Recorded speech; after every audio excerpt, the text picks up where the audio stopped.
If you love wealth better than liberty, the tranquility of servitude better than the animating contest of freedom, go from us in peace. We ask not your counsels or your arms. Crouch down and lick the hands which feed you. May your chains set lightly upon you, and may posterity forget that you were our countrymen. Samuel Adams. The time is near at hand, which must determine whether Americans are to be free men or slaves. George Washington. And what country can preserve its liberties if its rulers are not warned from time to time that this people preserve the spirit of resistance? Let them take arms. The tree of liberty must be refreshed from time to time with the blood of patriots and tyrants. Thomas Jefferson. Posterity, you will never know how much it cost the present generation to preserve your freedom. I hope you will make good use of it. If you do not, I shall repent in heaven that ever I took half the pains to preserve it. John Adams. I sincerely believe that banking establishments are more dangerous than standing armies, and that the principle of spending money to be paid by posterity under the name of funding is but swindling futurity on a large scale. Thomas Jefferson. Government is instituted to protect property, this being the end of government. That alone is a just government, which impartially secures to every man whatever is his own. That is not a just government, nor is property secure under it, where arbitrary restrictions, exceptions, and monopolies deny to part of its citizens that free use of their own faculties. James Madison. It would be an absurdity for jurors to be required to accept the judge's view of the law against their own opinion, judgment, and conscience. John Adams. Whenever the legislators endeavored to take away and destroy the property of the people, or to reduce them to slavery under arbitrary power, they put themselves into a state of war with the people, who are thereupon absolved from any further obedience, and are left to the common refuge which God hath provided for all men against force and violence. John Locke. It is in vain, sir, to extenuate the matter. Gentlemen may cry, peace, peace, but there is no peace. The war is actually begun. The next gale that sweeps from the north will bring to our ears the clash of resounding arms. Our brethren are already in the field. Why stand we here, idle? What is it that gentlemen wish? What would they have? Is life so dear, or peace so sweet, as to be purchased at the price of chains and slavery? Forbid it, Almighty God. I know not what course others may take, but for me, give me liberty, or give me death. Patrick Henry.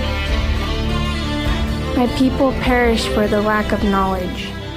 God. Samuel Adams. The time is near at hand,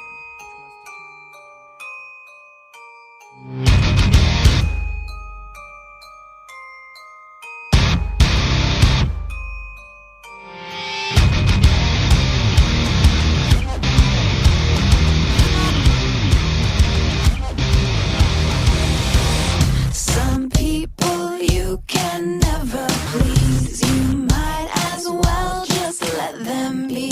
They mock everything not their own from their imaginary throne. But I won't bow down even if the whole world thinks I'm crazy. So hey, That's right. this song is for us. Welcome to Patriot Lament. We will not bow down even if the whole world thinks we're crazy. And we are. Just ask me. No. Anyways, this is Joshua Bennett. Welcome to Patriot Lament. The greatest. Well, I don't know if it's the greatest. Well, no, it has to be because we are the most far north libertarian radio show in the world. So, by default, we're the greatest. Whether we suck or not. So I'm in the studio today all by my lonesome. Hope all you folks out there in the Fairbanks, Delta, Coldfoot, all these regions here are alive, for one. I know I got probably 14 to 15 inches of snow at the house the last day or so. And then with those winds, that was great. Only lost power for a few seconds. Well, yeah, about 10 seconds this year. Or this time. Not too bad. Not too bad at all. So, take a break from digging your way out of the big snowstorm, which is really nothing for us, right? And settle down and listen to the show. Today we have a very special guest, Ron Paul Institute Senior Fellow, Mr. Adam Dick. Hello, Adam. How are you today? Hi, doing great, Joshua. How you doing? Doing just fine. Like I was just saying, we had a great big winter storm warning this last 3 days, and got some major snowfall, which is good. We need it, but makes for a lot of extra work. I spent almost all day yesterday plowing out our driveway, and I noticed that those state functionaries are a little bit behind the 8 ball as far as doing their job. But that's not very hard to figure out. Well, my son would love for that to happen down here. You know, we're happy to get 2 inches of snow once a winter, and that's just enough for him to sled down the driveway. So 15 or so inches would sound fabulous to him. I bet. Yeah. Well, just shoot him on up here. I made some pretty big snow piles yesterday, and my littler girls were digging out a snow fort. They were just about to where they could completely cover themselves into the fort there. But yeah, it's fun. But I mean, the bad part of it, we're supposed to have 50-mile-an-hour winds today, so we should, as great as the state is at taking care of us, for some reason up here, even though it happens every year, we keep losing our power. For some reason, they just can't figure out that put the power lines underground, not above ground. But no, that won't ever happen. They're too... Well, if they put them below ground, they won't have anything to fix, and then why would they have a job? But anyways, I'll quit griping. How are you doing? Doing just fine. It was. I'm sorry about the preparation material I sent you. You know, I was thinking about all the stuff I'd written over the last year.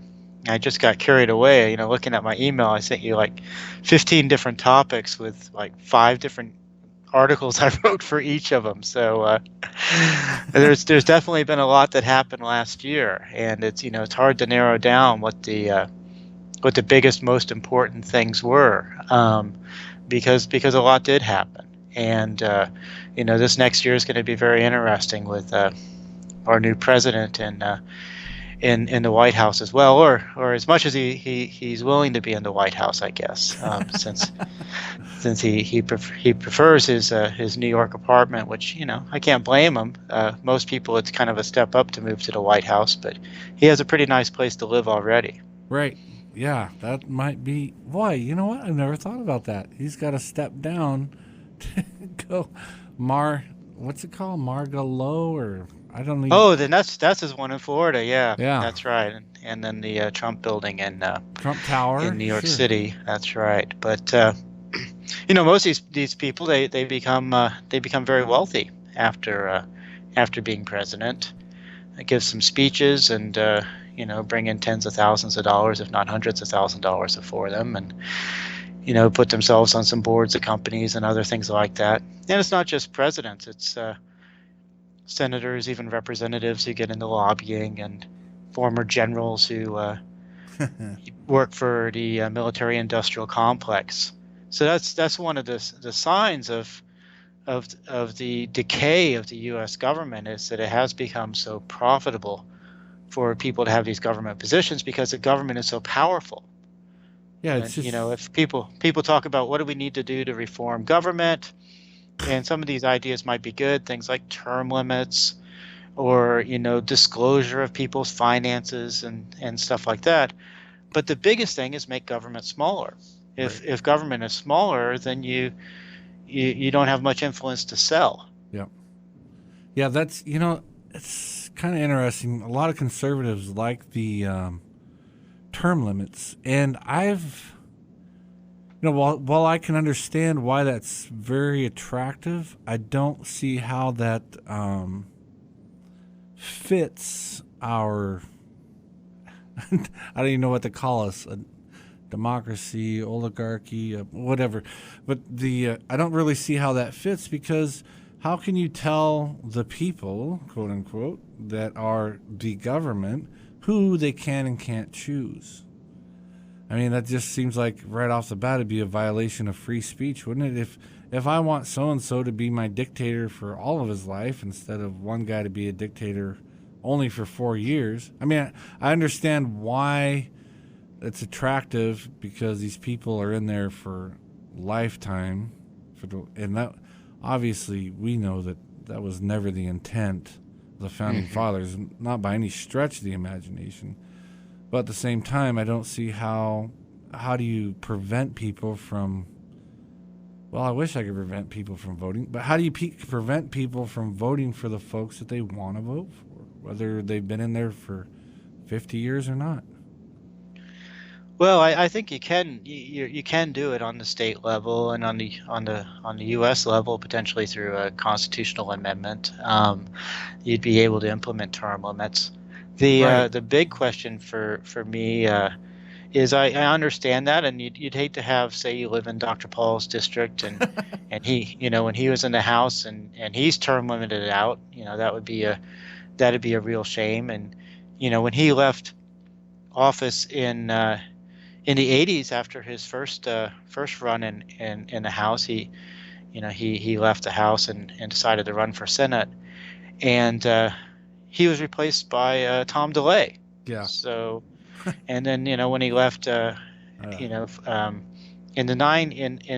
2012, he was replaced by who knows who, but it's not somebody like Dr. Paul. No.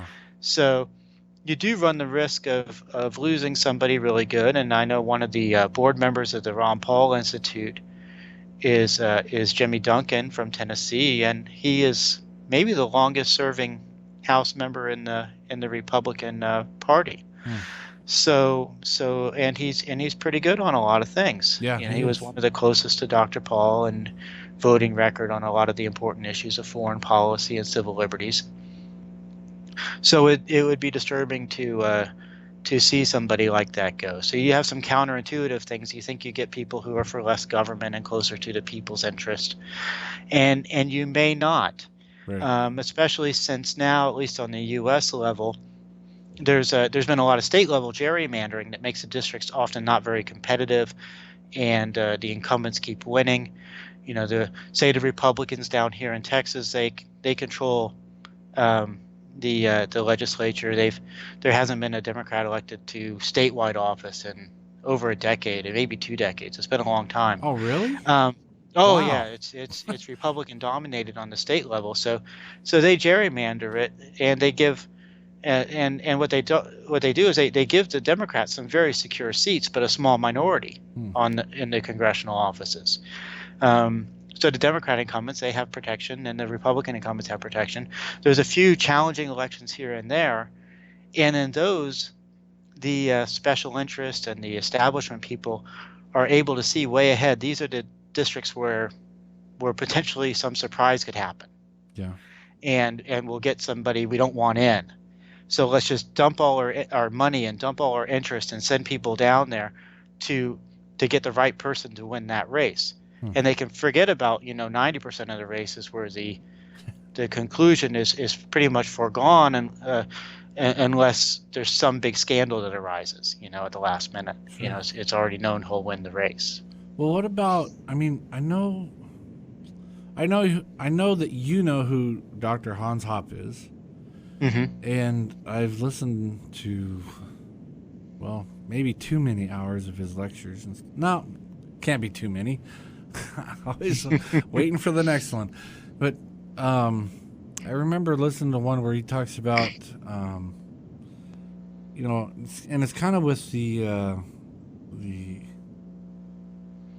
Austrian theory of time preference. And when these guys, it was a lecture, he talked about monarchy versus democracy. And he talked about how in democracy, these folks have just a little bit of time to pillage, and I've always taken that to where as a monarch, he has to think things out because he wants to pass things on to his next generation. And I've wondered, with these term limits, that's one of the things I've thought about was with term limits, you have to think that these guys, if they know they've only got 2 terms to serve, let's say. So for Congress, 4 years.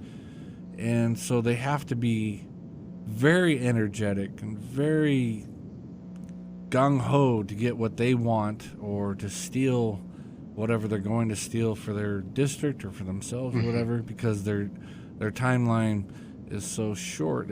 It kind of reminds me of the Bible, actually, if I can throw that in there, where it talks about the devil. He knows his time is short, so he is prancing around and raging and ravaging, trying to get as much in as he can, because he knows he only has a short timeline. That kind of reminds me of a politician. If he has just a short timeline, then he may do the most damage in that short amount of time. Whereas if he knows, and I'm also, I have a dilemma myself with it, because I think, well, on the one hand, he may do a lot of damage, but then we'll get rid of him. On the other hand, a guy might be in there forever and do damage over a long period. I mean, yeah, I don't know. I don't know what the answer is. Yeah, I'm not somebody who's against term limits. It's not something that I focus too much on, because I don't think it addresses the fundamental problem. Even if it creates some marginal benefits potentially, the fundamental problem is a government is so large, and that's where the corruption springs from, and a lot of it would continue even with term limits, because there are plenty of people who work in the government, as employees, who would continue on, through the terms of all these different people. Right. So I think addressing the fundamental issues is the most important. It kind of reminds me of, all the talk of the fair tax replacing the income tax, and that proposal becomes much less interesting as soon as what they usually say along with it is, and we'll make it revenue neutral, meaning that the same amount of money is going to come in from the new fair tax that came in from the income tax. Right. So it's not going to reduce the amount of spending the government has available to do all the stuff it does. Things like invading countries in the Middle East or throwing people in prison for using marijuana. It'll still have all the money to do that. It's just going to come from a different source. Now, there might be some improvements in having that source be some sort of sales tax rather than an income tax, but it's not the fundamental sort of change that I find more exciting. No, that's a really good point, because it's just kind of a shuffle of the cards, really. There's no change. It's just a shuffling of the cards of where it comes from or who pays for it or whatever. And you're right. Our focus should be less taxation down to no taxation, really, instead of this, let's just shuffle the cards to see who pays, but let's keep, what is it, $2.5 trillion of taxation. Let's make sure that keeps coming in. That doesn't really benefit the cause of liberty at all. That's for sure. Well, let's talk about in this past year, it's been a lot of turmoil this year in-house, I would say, in America. The elections were pretty incredible. The whole race, the Republican race was pretty fascinating with the Donald, but even because of the WikiLeaks, I'd say that the Democratic race was pretty interesting, seeing what happened. I think it's so wonderfully hypocritical of the U.S. government talking about the Russians supposedly interfering with these elections with the American elections, and yet WikiLeaks showed us flat out that the Democratic Party was interfering with the democratic process on the Democrat side. That's right. The Democratic National Committee was not setting up a level playing field, and that shouldn't be surprising. You look over to 2008 and 2012 when my boss over at the Ron Paul Institute, Dr. Paul, was running for president, and the Republican National Committee wasn't operating a level playing field to benefit Dr. Paul equally with the other candidates. So that's the way things are done. Yeah. And Bernie Sanders, nonetheless, had an incredible amount of support. And I think that his support on the Democratic side, along with Trump's support and actual victory on the Republican side and in the general election, are a sign of a major trend that developed last year and will probably continue. And that is that people were looking for outsiders in the role of president. Yeah. Bernie Sanders, he was in the House with Dr. Paul as an independent. He's in the Senate as an independent. He's not even a Democratic Party person. And like Dr. Paul, he's not the kind of person that people would expect to shoot up and become very popular like he did, but they both did. And it's because people trusted Bernie Sanders to do what he said. They saw him as an outsider. They saw him as somebody challenging the system. And in a lot of ways, people saw Trump the same way. And that's why in this election, there were two people who could go to a city and fill a stadium full of people, have tens of thousands of people show up and cheer them. And that was Bernie Sanders and Donald Trump. Hillary Clinton, she could get maybe a few hundred people out if they really booked it.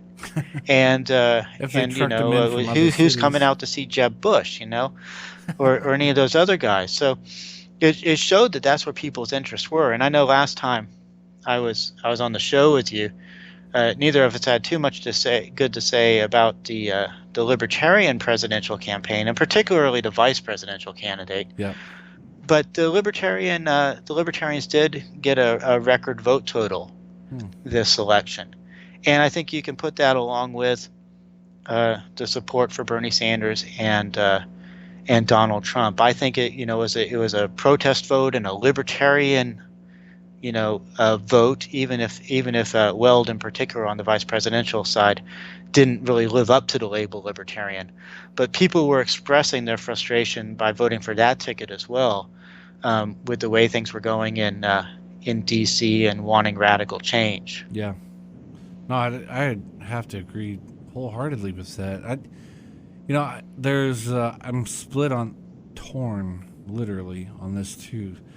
I almost wish that 16 was 2012 with Dr. Paul running, because I really think that he opened the door for Sanders and for Trump, really, because he was the outsider, even though he was running as a Republican. I mean,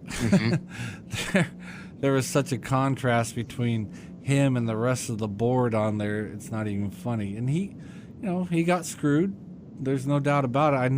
I was a delegate here in Alaska. I know that Dr. Paul got the raw deal here in Alaska.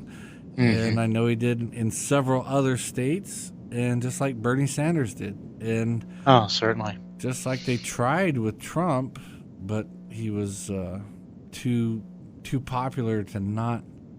I guess the movement was more powerful than the media was this time. Oh yeah, and the media tried as much as it could with Donald Trump. I know, one time on my audio show, I just had a short clip where I mentioned something that I couldn't help thinking. I listened to NPR radio, off and on, and it seemed like every day during the campaign, whenever I turn it on, within 2, 3, 4 minutes, somebody was going to come on there and say something incredibly disparaging about Donald Trump, or something incredibly celebratory about Hillary Clinton. It just nonstop, no matter what show you're listening to, even if it's like supposed to be like kind of a comedy show or something. It's like this is gonna come up, and that was probably one of the more extreme of the media. But the Washington Post was doing the same thing with Donald Trump, and the Washington Post did that with Bernie Sanders too. Yes. I mean, it was relentless, the negative articles that were in the Washington Post about Bernie Sanders, which shows you that he was seen as a danger, just like Donald Trump is. Yep. And Bernie Sanders was strong through the end. He was winning states, in the last weeks leading up to the Democratic National Convention. So they fought him hard, but he did very well. And we could have had two sort of outsiders fighting each other for the presidential race if there hadn't been a little if some of that funny business hadn't happened. Well, and I want to say something just to make some clarification, because unfortunately these days you have to. I have, and I'm going to speak for you because I'm pretty sure I can in this area. Neither Adam nor I were Bernie Sanders supporters by any stretch of the imagination. The guy is a socialist, and I think it is kind of funny that after the fact he took some goodies from the Democrats and got his little island hooch and all this and that. So, he's a typical socialist in power, not the small guy. I mean, he's just a red commie, basically. But we're bringing this up and talking about Sanders doesn't mean that we supported his ideals or his ideas at all. But the fact of the matter is, he got screwed in this so-called democracy. Sure, and Bernie Sanders, I would say he probably has a problem that a lot of these politicians have is the areas where we see him as good on, where there's the most potential for him to reduce the size of government, and there are some. Yep. He's an advocate for reductions in military expenses, especially with these wars generally. Yeah. He's not a non-interventionist like Dr. Paul, but he's much closer to it than Hillary Clinton, for example. And he co-sponsored legislation to audit the Fed with Dr. Paul as well. So, and he has some good instincts on a fair number of civil liberties issues. Yeah. So, but his priority in his campaign, if you looked at it, wasn't on those things. It was on making government bigger in things like welfare programs and economic regulations, things of that sort. That was his focus. Right. And that's a problem we see with people who get into politics. The areas they're good on aren't the areas they focus on. They'll cast a few good votes there, but then they'll want to be committee chairman of the area where they want to make the government biggest. And I worry that with Trump as president, that we'll see something like this happen, and it could be a rerun of what we saw when Reagan was president. Right. Reagan wanted the government to be bigger in some areas. He wanted it to be smaller in others. He came in saying he wanted to get rid of the Department of Education, the Department of Energy. They weren't even that old; they hadn't been around that long, but they stayed, and spending went up overall. He to get what he wanted for bigger spending in some places, he had to agree with the largely Democrats to increase spending elsewhere. Yeah. So everything just got bigger. And Donald Trump definitely has things he wants to spend money on. He wants to spend money on the military. He has a huge infrastructure program, which is going to be run by the wife of Senate Majority Leader Mitch McConnell, right. Elaine Chao. She's going to be head of the Department of Transportation. She's been head of, I think, the Department of Labor, and she's been a deputy Department of Transportation secretary as well in the past. She's going to be the one running it. She's a total insider, and that's he's going to get opposition to his calls for increased spending in some areas, and they're gonna compromise by increasing spending all across the board. Yeah. That's what I worry will be happening. Yeah. So folks that work for the Department of Transportation, you can breathe a sigh of relief. Your jobs are secure. That's kind of a contentious issue here in Alaska right now, because our governor, who is just a worthless man in my opinion, not as a human but as a legislator, he's ruffled some feathers with the Department of Transportation, and I've talked to a few people there, and they're like, and even though there are, this is encouraging too, there are some good folks. I know they've emailed me, I've talked to them on air, off air, whatever, that are in the State Department of Transportation that are libertarian.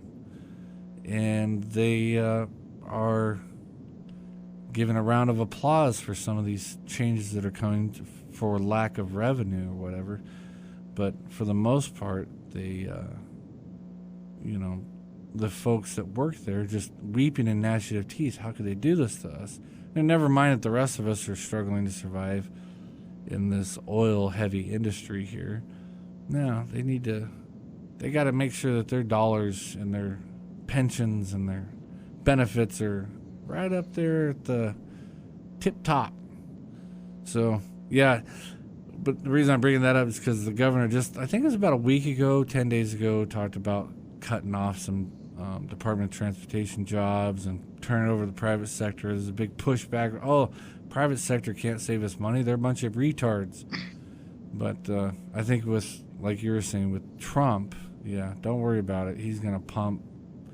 What does he want? Somewhere over $1 trillion in his infrastructure plan, isn't it? Over $1 trillion. That's right. And I guess I do worry some when people talk about with transportation, privatization. In the early days when I started looking into libertarian ideas in the 80s and early 90s, privatization meant the U.S. or state or local government got out of an area and just said, okay, you handle it, right? So privatization of garbage pickup on the local level would mean that the city government would just announce, in 1 year, we will not pick up your garbage anymore. Right. And then it would be up to the companies in the private sector to figure out what to do. Right. But instead privatization has morphed into this thing where the city would, sign a contract with a company that would pick up your garbage. Yep. And, it's still a monopoly and everything, but down there's this private company making the money and making the rules. And down here in Texas, we have more and more toll roads, on the privatization level, where private companies are helping to operate them and receiving a lot of the money for it. Right. And you might say, hey, well, that's a good step because then people are paying for what they use. It's a consumption fee instead of a tax. But instead what it does is the state government doesn't spend any less money overall. It still continues to spend as much as it can get the people to bear. Yeah. And then on top of it, you're paying tolls. It's a way of increasing the amount of money taken out of your pocket. Double whammy. Yeah, because the taxes aren't going to decrease. No. Absolutely. So I do have some concerns with issues of privatization when it's not real privatization, but instead it's a creation of a kind of a private monopoly over some government service. Sure. Adam, we got a caller that let's see if I know that we said we'd take calls, so we'll see if they're there. Oh, whoops. I guess I missed them. Sorry, caller. Call right back, and I'll get you. I am the worst host in the world for callers, and I have to apologize basically weekly because I see that little green light flashing, and it's hard to stop a thought in mid-sentence just to grab a phone call, but yeah. And that's actually the second one that we missed. Sorry. Okay, callers. 907-458-8255. We will take your calls. You can talk to Mr. Adam Dick and give him a piece of your mind or ask him a brilliant question. Either way, be good. I'll tell you another area where Trump as president would seek to expand government very likely is on the police. And it's something we've talked about before, his support for New York City style stop and frisk, his support for taking restoring some of the rollback of the supply of military weapons to local police, their supply from the U.S. government, and his talking about building the wall between the U.S. and Mexico. Whatever your thoughts on immigration, Donald Trump talks about that wall not just for immigration purposes, but as part of fighting the drug war. And if you have that wall, it's going to have more police connected to it. He is talking about hiring more border patrol people and so forth.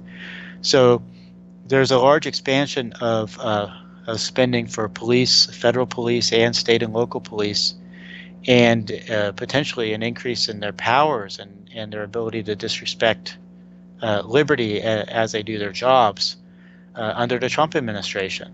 Yeah. So that's a very concerning thing, and that's something that you might see a fair number of civil liberties-oriented people in the Congress, protesting against and trying to stop. But that's where Trump's deal-making power might come in, And like I said earlier, I think this could be another instance where the deal's not going to be, all right, we'll only do half of what I want to do with the police. Instead, it'll be, let's do 100% of what I want to do with the police, and what would you like 100% on? Right.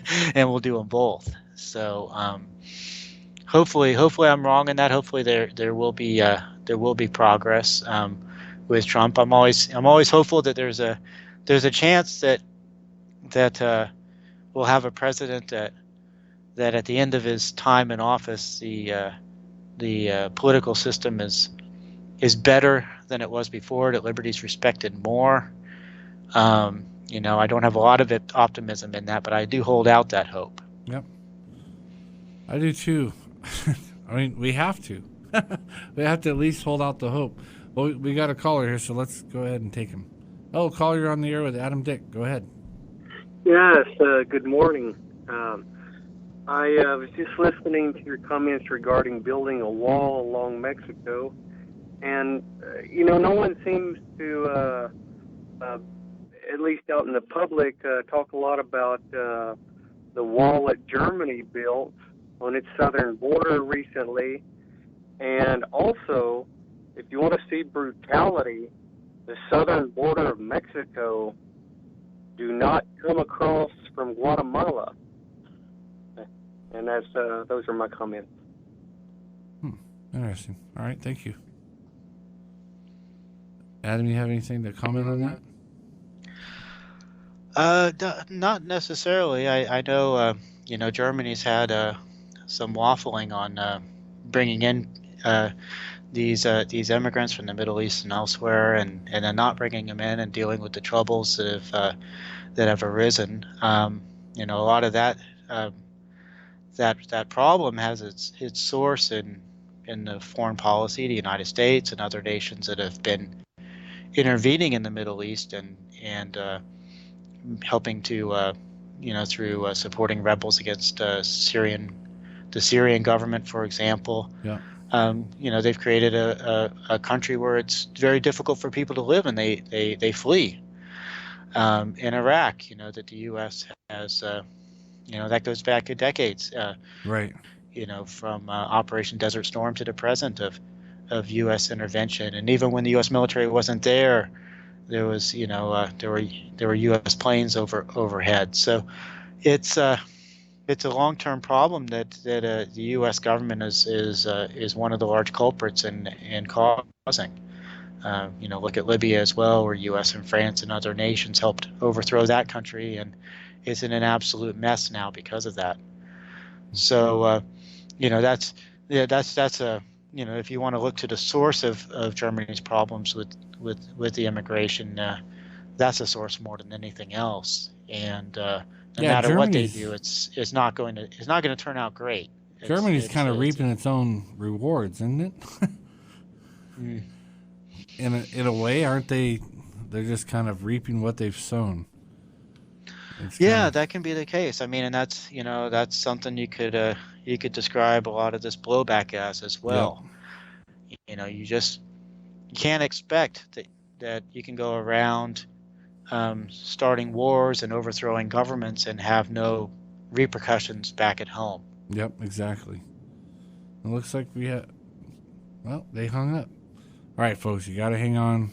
If someone calls in, we have to respond, and then we'll come to your call. We just had we had two more calls, and they both hung up while we were talking. But we have to respond to people's calls, otherwise, why call in? Right. Well, I'll just tell you real quick about my optimism. My biggest optimism for change comes from the legalization and of marijuana, recreational and medicinal, Yep. in state and local governments, and decriminalization and other things short of legalization. November 8th, 4 more states adopted legal recreational marijuana. That doubles the number to 8. Yep. 4 more states adopted medical marijuana. Now there's a majority of states that have medical marijuana. U.S. government's largely backed off. It's been included in U.S. funding legislation that that you shouldn't be prosecuting for the U.S. Prosecutor shouldn't prosecute people who are complying with state marijuana laws, and so that's effectively the federal government stepped out of a lot of the marijuana law enforcement in the states that have adopted legalization. Do you think Trump's going to turn that around? You know, Trump potentially could change that policy some. I don't know. You know, if you go way back, I think in the 1980s, he said legalize drugs. Yeah. And now he's not saying that. And most presidents have said, okay, I'm not going to interfere with the state laws. But sometimes they say that and then they do anyways. Right. So we'll see what happens. But the states are becoming an overpowering force by their abstention from compliance with federal enforcement. Yes. You see, this is the thing that people are, I think, starting to understand from the changes in marijuana laws, and will realize it can apply to other areas of the law as well.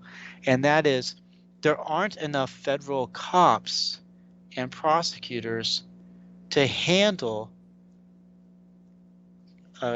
continuing a war on marijuana if the states secede from that war. Right. They just can't do it. They rely on the local and state police. They rely on the local and state prosecutors. They take on much of the burden, and they just can't do it alone.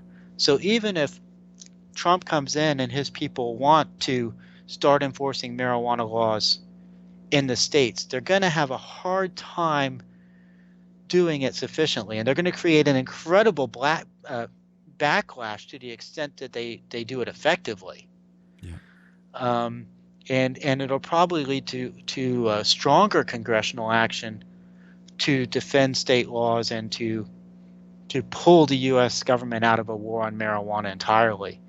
Public opinion also is saying legalize. Yep.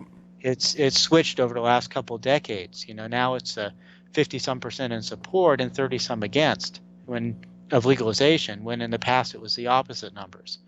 So I think that the force of public opinion, the force of these states and local governments going their own way. I've even written about how in Texas there's a lot less people being arrested and thrown in prison for marijuana now for possession. Where, you know, so even in states where you think, you know, the war on marijuana will last forever, it's starting to move the other way. You know, we've passed in Texas, it's been signed by the governor, cannabis oil a program for people with epileptic seizures. Yeah. You know, it's a small step, but I think it is a step. And we're seeing a staircase here in Texas where it's moving towards medical marijuana and legal recreational marijuana. It's going to happen. So Trump's on the wrong side of the trend. Yeah. It's a trend I don't see reversing. And I'm not saying I'm overstating by saying he's on the wrong side of the trend, because it's not really clear where he is. But if he tries to enforce, you know, U.S. marijuana prohibition in any sort of extreme way, you know, Obama's still enforcing it, but you know, more so than Obama has been doing, he's going to see massive resistance, and it may actually help speed up the process of ending the war on marijuana in the U.S. And sorry. I was just going to say, now that the next step is legalizing all drugs, because everybody has a right to use all these drugs. They shouldn't be in prison for doing so. All the government spending on that should end. But it's going to be a bigger step because people know someone who used marijuana, or they use marijuana themselves. It's familiar. People understand that it's not too dangerous. Talking about cocaine and heroin is a different matter. But I think that when people look at the success of marijuana prohibition, that's going to be a factor that leads them to consider legalizing drugs. Yeah. And the thing that the people are going to have to get in their minds, and I think they will, is that it's a right to use drugs. Right. And once people can accept that it's a right to use drugs, as I think people have generally with marijuana, we're going to see the legalization of other drugs as well. And generally, drugs are going to become a little safer. Yep. Just like after Prohibition. Absolutely. During Prohibition, you had the bathtub alcohol that might kill you or make you go blind or whatever.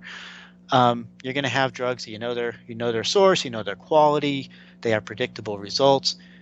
People will move towards, as they have largely with alcohol, they move towards lower proof, alcohol that doesn't give you, get you as drunk as quickly and everything.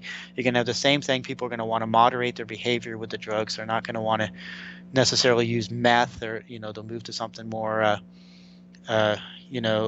less dangerous and more predictable. Yeah. And at the same time, if they do get into a trouble with addiction and other problems, everything will be above board. They're not going to be worried about having trouble with the cops or something. They can find help in a much more civil way. Absolutely. And just like Lawrence Vance says, the war on drugs is the war on freedom.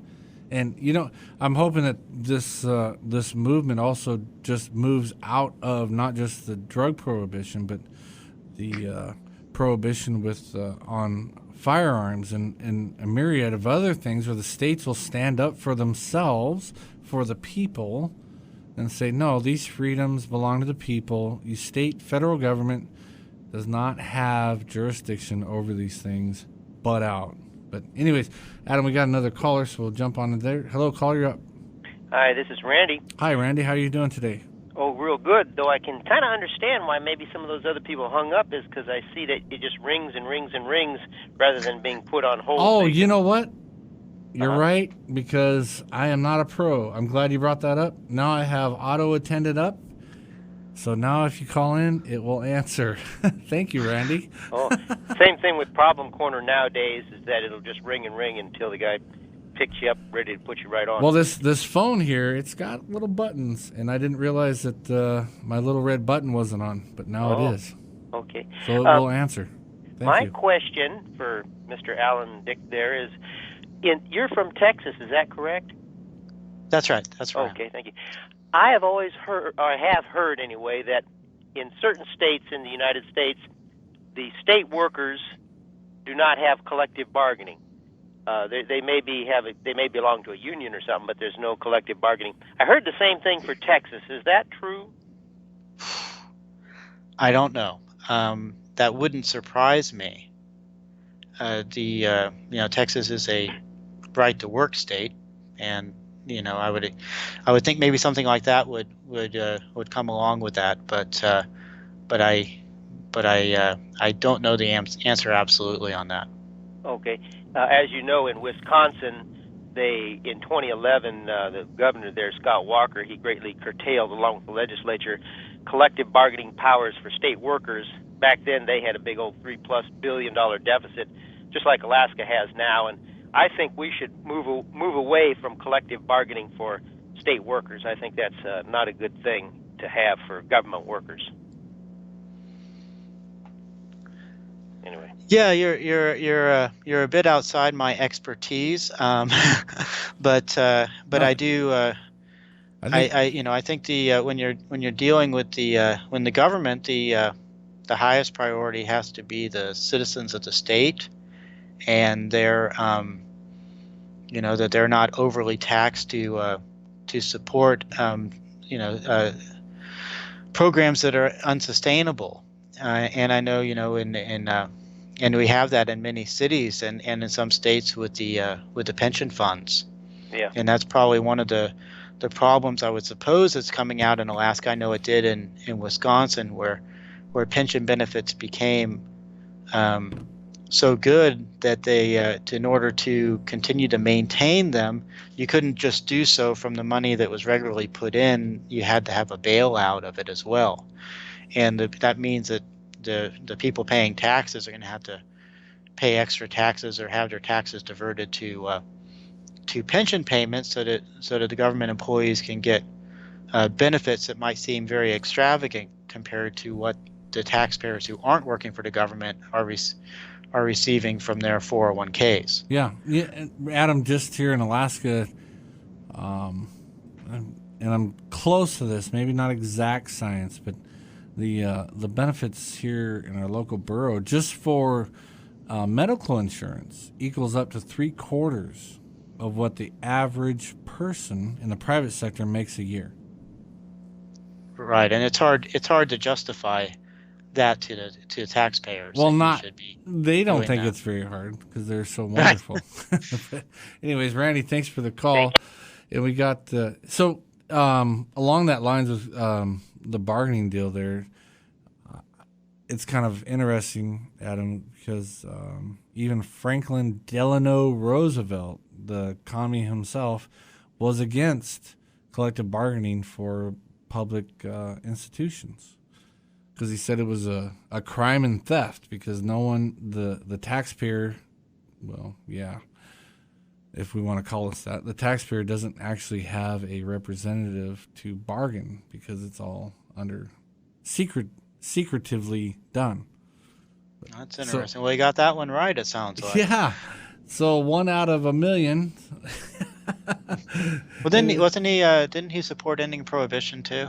Yeah. I think he had a couple things that were good. And when he ran for president the first time, he ran on keeping the U.S. out of the war, I think. Yes. No, he did, just like Wilson.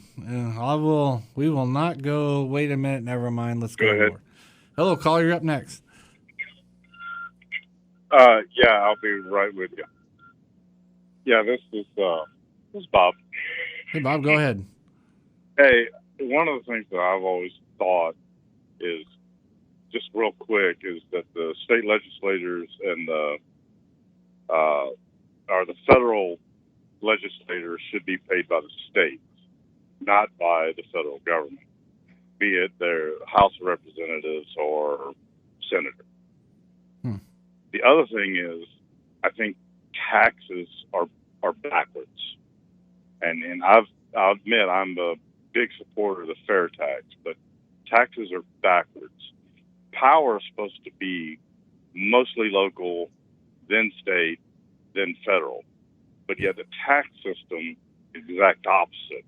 Well, it's not even opposite. It's you get taxed by the federal government, you get taxed by the state, you get taxed by local. Well, instead, what should be done, in my humble opinion, is you pay one tax, and you pay that locally. Then the local government gets taxed by the state. Then the state gets taxed by the federal government. So the tax I pay to the local government, that's it. That's all I pay. They have to pay a portion of that to support the state, and then they have to pay a portion of that to support the federal government. That would keep spending. It would put a lot of roadblocks in front of the federal government and the state government when it comes to spending. Yeah. Because let's face facts, when the federal government gives a grant to California for education or roads or whatever, basically you're paying California state tax. Yeah. Yep. And if it was a trickle up as far as taxes are concerned, and the federal legislators were paid by the state, those federal legislators would then represent the state. Now, I don't care how great you think, because one thing that I hear a lot of people, I got to roll off that senator here. over there is a jerk. I got to let you go. I'm sorry, but you can hang on through the hour or whatever. But Adam, you be here the next hour with us for a little bit, at least? Sure. All right, we got the Fox News. We'll be right a back. resolution endorsing a ceasefire in Syria that was brokered by Russia and Turkey. Their goals are laudable, and we welcome all efforts to end the violence in Syria and strongly support a nationwide ceasefire accompanied by unfettered humanitarian access to all besieged areas. U.S. Ambassador Samantha Power at the UN. It's still uncertain, though, if this latest Syrian ceasefire will hold. This is a shaky truce. Yet again, we're hearing more reports of continued fighting between pro-government forces and opposition groups, rebel groups, in a rebel-held area called Wadi Barada, which is about 10 miles northwest of Damascus. Fox's John Huddy says the ceasefire is holding in other areas of Syria, including Aleppo. The man suspected of killing a Pennsylvania state trooper has been shot dead. Police say Jason Robinson threatened officers when they confronted him at a mobile home. It was nearby where 23-year-old trooper Landon Weaver was fatally shot while responding to a domestic call.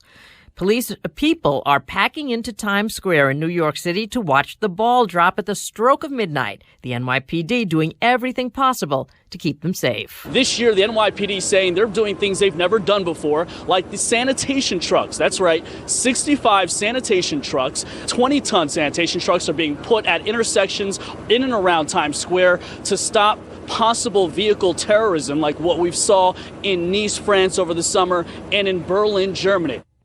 Fox's Brian Yennis. It's now a recovery mission as a dive team searches for a small plane that disappeared over Lake Erie in Ohio. The Coast Guard called off its search for the plane and the 6 people aboard. Fox News Radio, fair and balanced.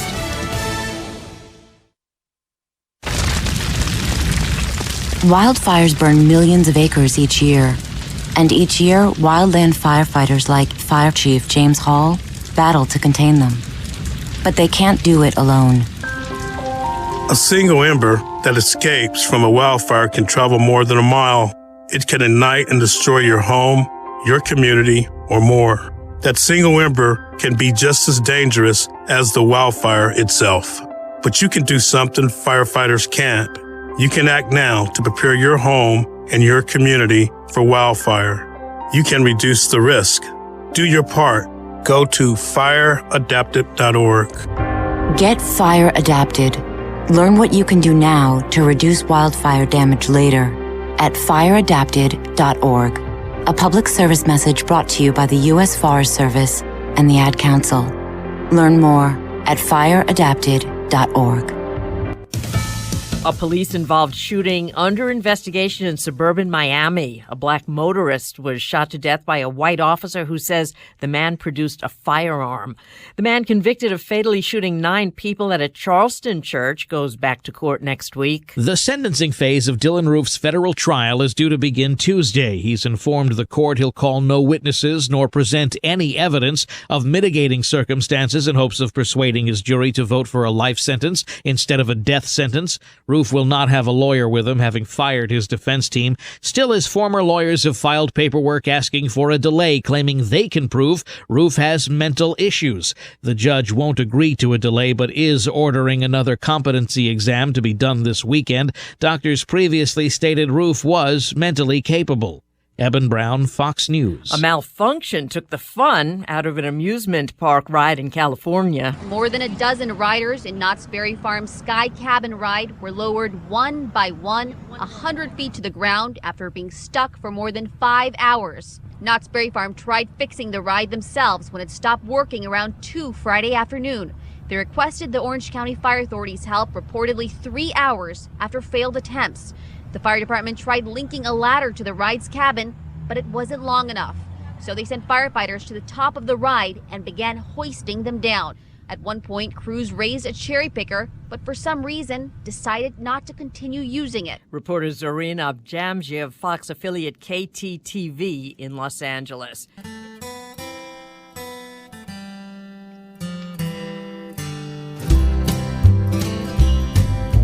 Joy to the world, the Lord is come. Let earth receive her King. Let every heart prepare him room. And heaven and nature sing, and heaven and nature sing, and heaven and nature sing. Joy to the earth, the Savior reigns. Let men and their songs employ, while fields and floods, rocks, hills, and plains repeat the sounding joy, repeat the sounding joy, repeat the sounding joy. No more let sins and sorrows grow, no thorns infest the ground. He comes to make his blessings flow, far as the curse is found, far as the curse is found, far as the curse is found. All right. Another great Texan right there, Mr. George Strait, my favorite country music singer in the world. I know you might be thinking, what? Christmas is over. Not for me. There's still snow outside. Welcome to Patriots Lament. My name is Joshua Bennett. I'll be here for the next 2 hours on the line, on Skype actually. We have another great Texan, Mr. Adam Dick. Adam, how are you doing today? I'm doing fine. Good to be back with you. So have you ever got to meet George Strait? No, I haven't. Man, that's another one of my bucket list things. I got to come to Texas, meet you, Daniel, Dr. Ron Paul, and then I'm going to go try to lasso George Strait just so I can say, hey, even though you sang a concert for George Bush Sr., I still think you're a great country music guy. Anyways, Adam, we've talked about some stuff here in the past, this past year and whatnot, but let's take this caller real quick and then let's get into something really important that's going on right now with this Disinformation Act. But let's take the caller first. Hello, caller, you're up. Yeah, good morning, Josh. Frank Turney here. First of all, I want to wish everybody a Happy New Year coming into 2017. I have a question for your guest, is Adam? Yes. Yeah, he mentioned the police. Are we going to see a much bigger police state USA, much bigger than the Abomination camp? I mean, will Trump exercise and use the National Defense Authorization Act, that's the National Indefinite Detention Law, that calls for a lockup and no due process, no trial by jury, no attorney? And that's what scares the wits out of me regarding this Trump camp and all hang up. And Josh, thank you for having this man on. All right, thank you, Frank. Appreciate your call. Adam, that's our local radical there, Frank Turney. One of the men I look up to and love. And you know, he back when, if you remember a few years ago when the first, in the NDAA, when they talked about indefinite detention, I think it was 1021, 1022, back in 2011, Frank was advocate, speaking out pretty loudly against it. And of course, you nor I know if that law has been used, but it is a law now. And what do you think with the new administration? Do you see him less or more likely to use the Indefinite Detention Act on American citizens? Well, I share the concerns that were just expressed. I think there's a lot of indications that Donald Trump as president would be more inclined to use police powers in an expansive fashion. I talked about his vocal support for New York-style stop and frisk, which is stop and frisk based on people's characterizations, like their ethnicity, their gender, their age, that sort of thing, rather than any particular suspicion that they committed a crime.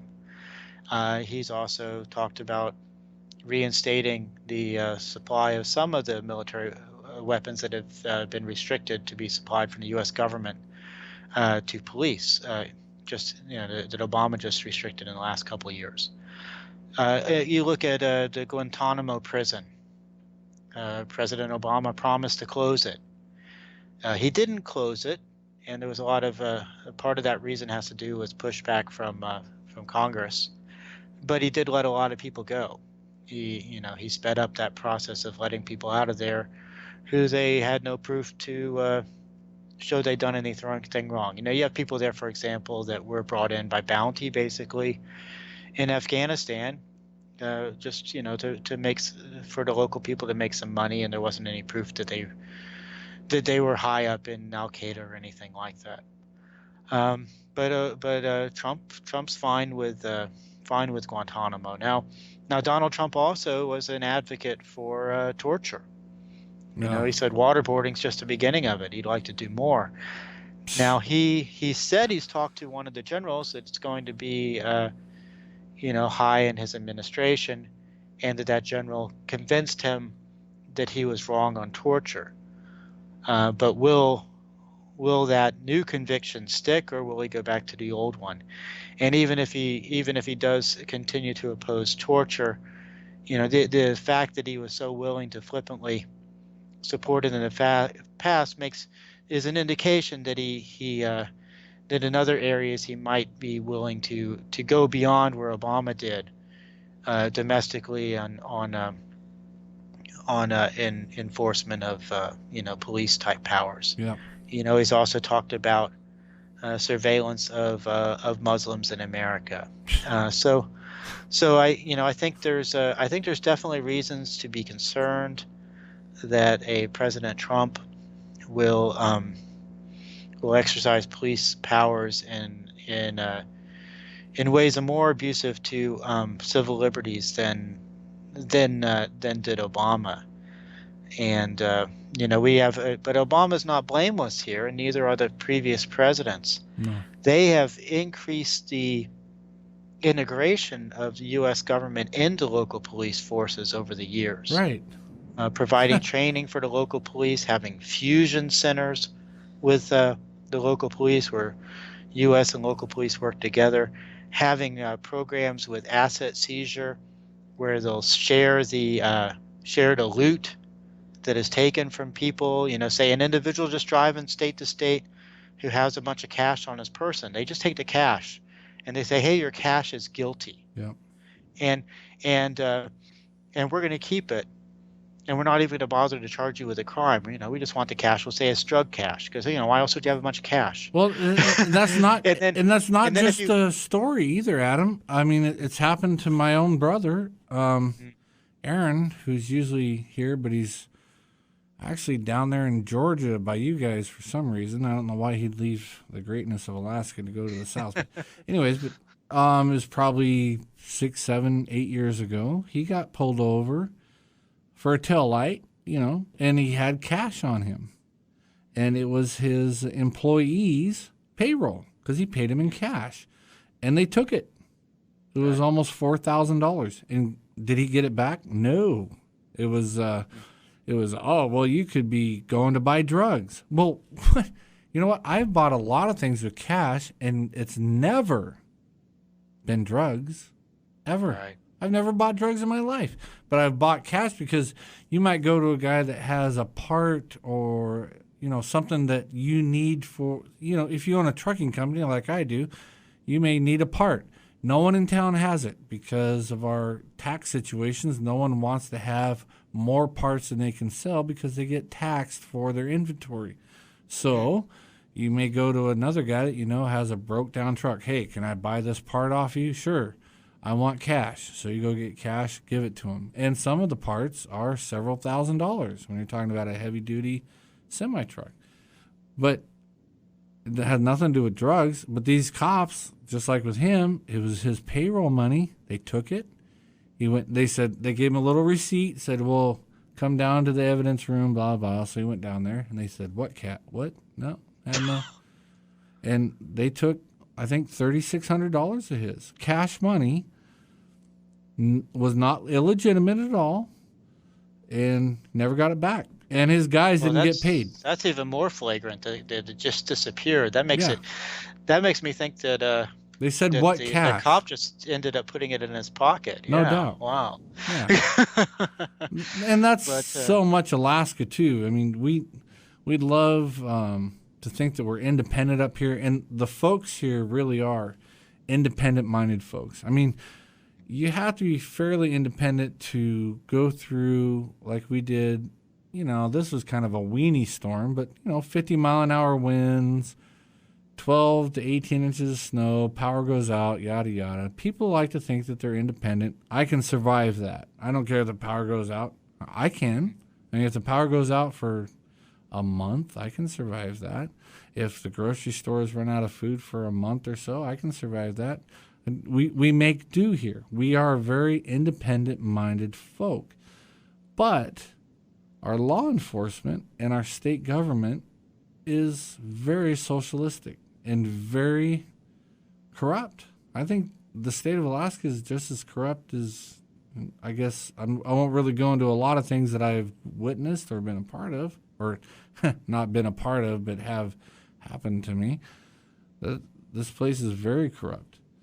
And yet there's very independent-minded, good-hearted folks here. And I think that's probably what is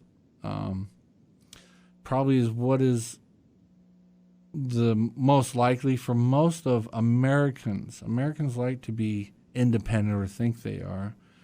And yet we have this such a interdependent government, such a ravenous state that it's just, I don't know. I can't even imagine even the most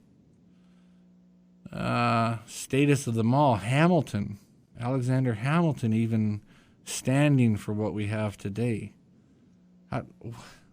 What are we doing? Why can't we break this? I mean, okay, let me ask you this. Do you think the United States government is legitimate? Well, maybe that's not very fair to ask you because of your position at the Institute. Well, I guess the question is a little. It's a baited. little hard for me to just give a yes or no answer to. It's a baited question. How about that? I would think that the U.S. government is doing more harm than it does good. Okay. That on foreign policy, it's doing just about entirely harm. No kidding. Non-intervention would be a course that would lead to more prosperity and more respect for life abroad and in the country. Yeah.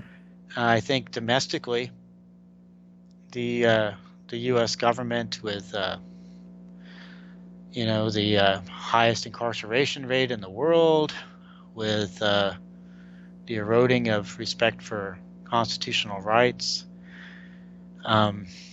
with the high taxes and so forth is causing a lot of harm as well.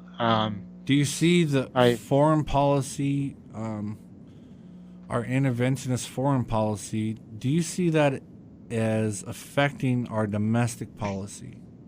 And so if we have this, very grand, we're the keepers of the world domestic or foreign policy, do you see that translate itself into a more,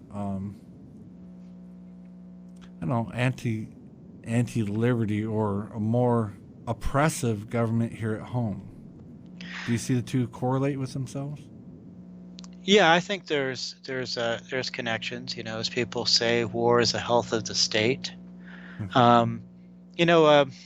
Michael Moore in his movie Bowling at Columbine that dealt with the shootings at that high school in Colorado, he makes an interesting point about the psychology of this, of that we are a nation that's always at war and is attacking smaller nations and so forth, and that when the governments when that's being done by your government all the time, it's got to have some sort of psychological effect on people to make them, some people are going to look at that and say, okay, that's all right.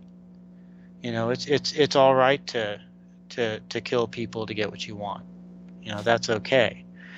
So I do think there's that aspect. I also, I also think that it's one of the things that creates the impetus for the militarization of the police, and for the growth of government. You have created, as Eisenhower said, the military-industrial complex, and it looks for places to grow, and it can grow domestically. In addition to the growth overseas. And then you get the prison complex with the private companies running prisons and so forth. So I think there's also that dimension from having this aggressive foreign policy.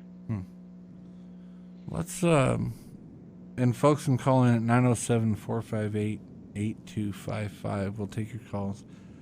Let's jump forward here. Something I think is pretty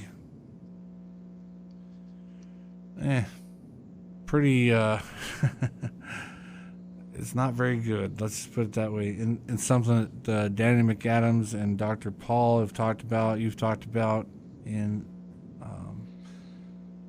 I'm just reading a headline from Zero Hedge. Obama quietly signs the Countering Disinformation and Propaganda Act into law. And I understand that they signed that into law with the National Defense Authorization Act. But let's talk about that, because I think that's, I don't know. I think it's more detrimental than Obamacare or anything like that. But let's talk about what is it. So this disinformation is this whole thing about false news and everything. And you guys were lucky enough to be at the Ron Paul Institute. We're lucky enough to be exposed as a false news organization, a disinformation organization. And so now we have Congress has signed into law, and Obama signed it also, this Countering Disinformation and Propaganda Act. And what does that do to free speech? I mean, this is so much more dangerous than I think anybody, except for folks maybe at the Lou Rockwell or at the Mises Institute and the Ron Paul Institute, have been blaring it out. But let's talk about that a little bit. Tell us what that is, why that is, or where did it even come from? What is this false news propaganda thing? Well, this is a lot of this really blew up when Hillary Clinton lost the presidential election. She criticized Donald Trump in one of the debates for his refusal to say he'd accept the results of the election. But then as soon as the election happened, it was Hillary Clinton and her supporters that didn't accept the results. She defied the convention of people who lose in presidential elections and didn't give a concession speech the night of the election. She supported behind the scenes, her and her people, recount efforts in various states where Trump had won. And she's been talking about how this fake news and the Russian government, hacking the DNC supposedly, were influences in causing her to lose the election. So that's a big part of the source for this kerfuffle now. The Washington Post back in November ran an article that referred to a group called Prop or Not, and strangely, even though this Washington Post article had plenty of hypertext links, it didn't have any for Prop or Not, and I think the reason, if you were looking for a devious reason, is because they didn't want you to look at the website, because the website was pretty it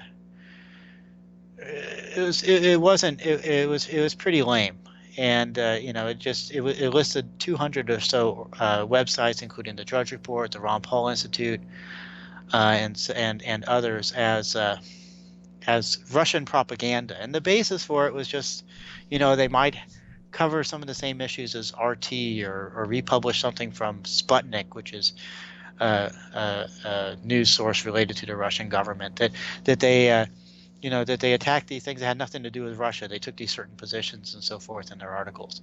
So it's just this scattershot approach to call these websites Russian propaganda. And I wrote about that when it happened back in November, and expressed concern, because here's inway into censorship. When you say that things are supporting a foreign government, especially a foreign government that under President Obama, President Obama had done some things in foreign policy that Dr. Paul, for example, Ron Paul, praised highly. The decreasing attention with Iran, the partial opening up with Cuba. These were great moves of détente, which unfortunately, looking at Donald Trump, he wants to reverse both of them to some extent. Right. But on Russia, the Obama administration, and I think a lot of this was pushed from below him, from people he'd put in positions, but he didn't resist it very strongly. Even if he was wary of it, the U.S. government was moving into greater tension with Russia. The U.S. government was funding and supporting the overthrow of the Ukrainian government. The U.S. government was supporting the expansion of American and other troops along the border with Russia in Eastern Europe. So we're sending the military up to Finland and places. It's crazy. It's the recreation of the Cold War. And it's this time entirely instigated by the United States against Russia. Now, so why? So being called a Russian propaganda source, where the U.S. is instigating all this tension against Russia, is disturbing, because Russia is being termed as the enemy. Just last week, 35 Russian diplomats, just this week actually, right. 35 Russian diplomats were told to pack their bags and leave within, I think, 72 hours. And facilities that these Russian diplomats used in 2 states, they had to evacuate even sooner. So the tensions are at a very high level, and you're basically calling all these places, enemies of the U.S. government. You're approaching ideas of treasonous behavior. So it's very disturbing to be put on these types of lists, and for the U.S. government under the NDAA to have greater authority to go after any sorts of media and think tanks that could be somehow claimed to be related to Russia is a great threat to free speech. And Obama expanded the use of the Espionage Act to go after free speech and to go after journalists. And we have to be concerned that this power now is transferred over to Donald Trump. And fortunately, it looks like he is not wanting to continue this animosity, this extreme animosity towards Russia, that he wants to create peaceful relations with Russia, it appears. No, it was encouraging what he said about Putin not retaliating, quote unquote. And he said, yeah, I think Trump said something to the effect of, yeah, always knew he was a smart guy. Right, and that's great. That's a good sign. Yes, I don't want a war with Russia.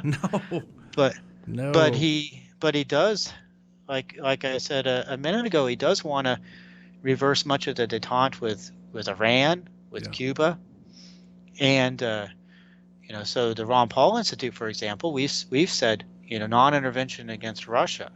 Don't overthrow the Ukrainian government. Don't put all these troops on the border. Let Russia be. Don't try to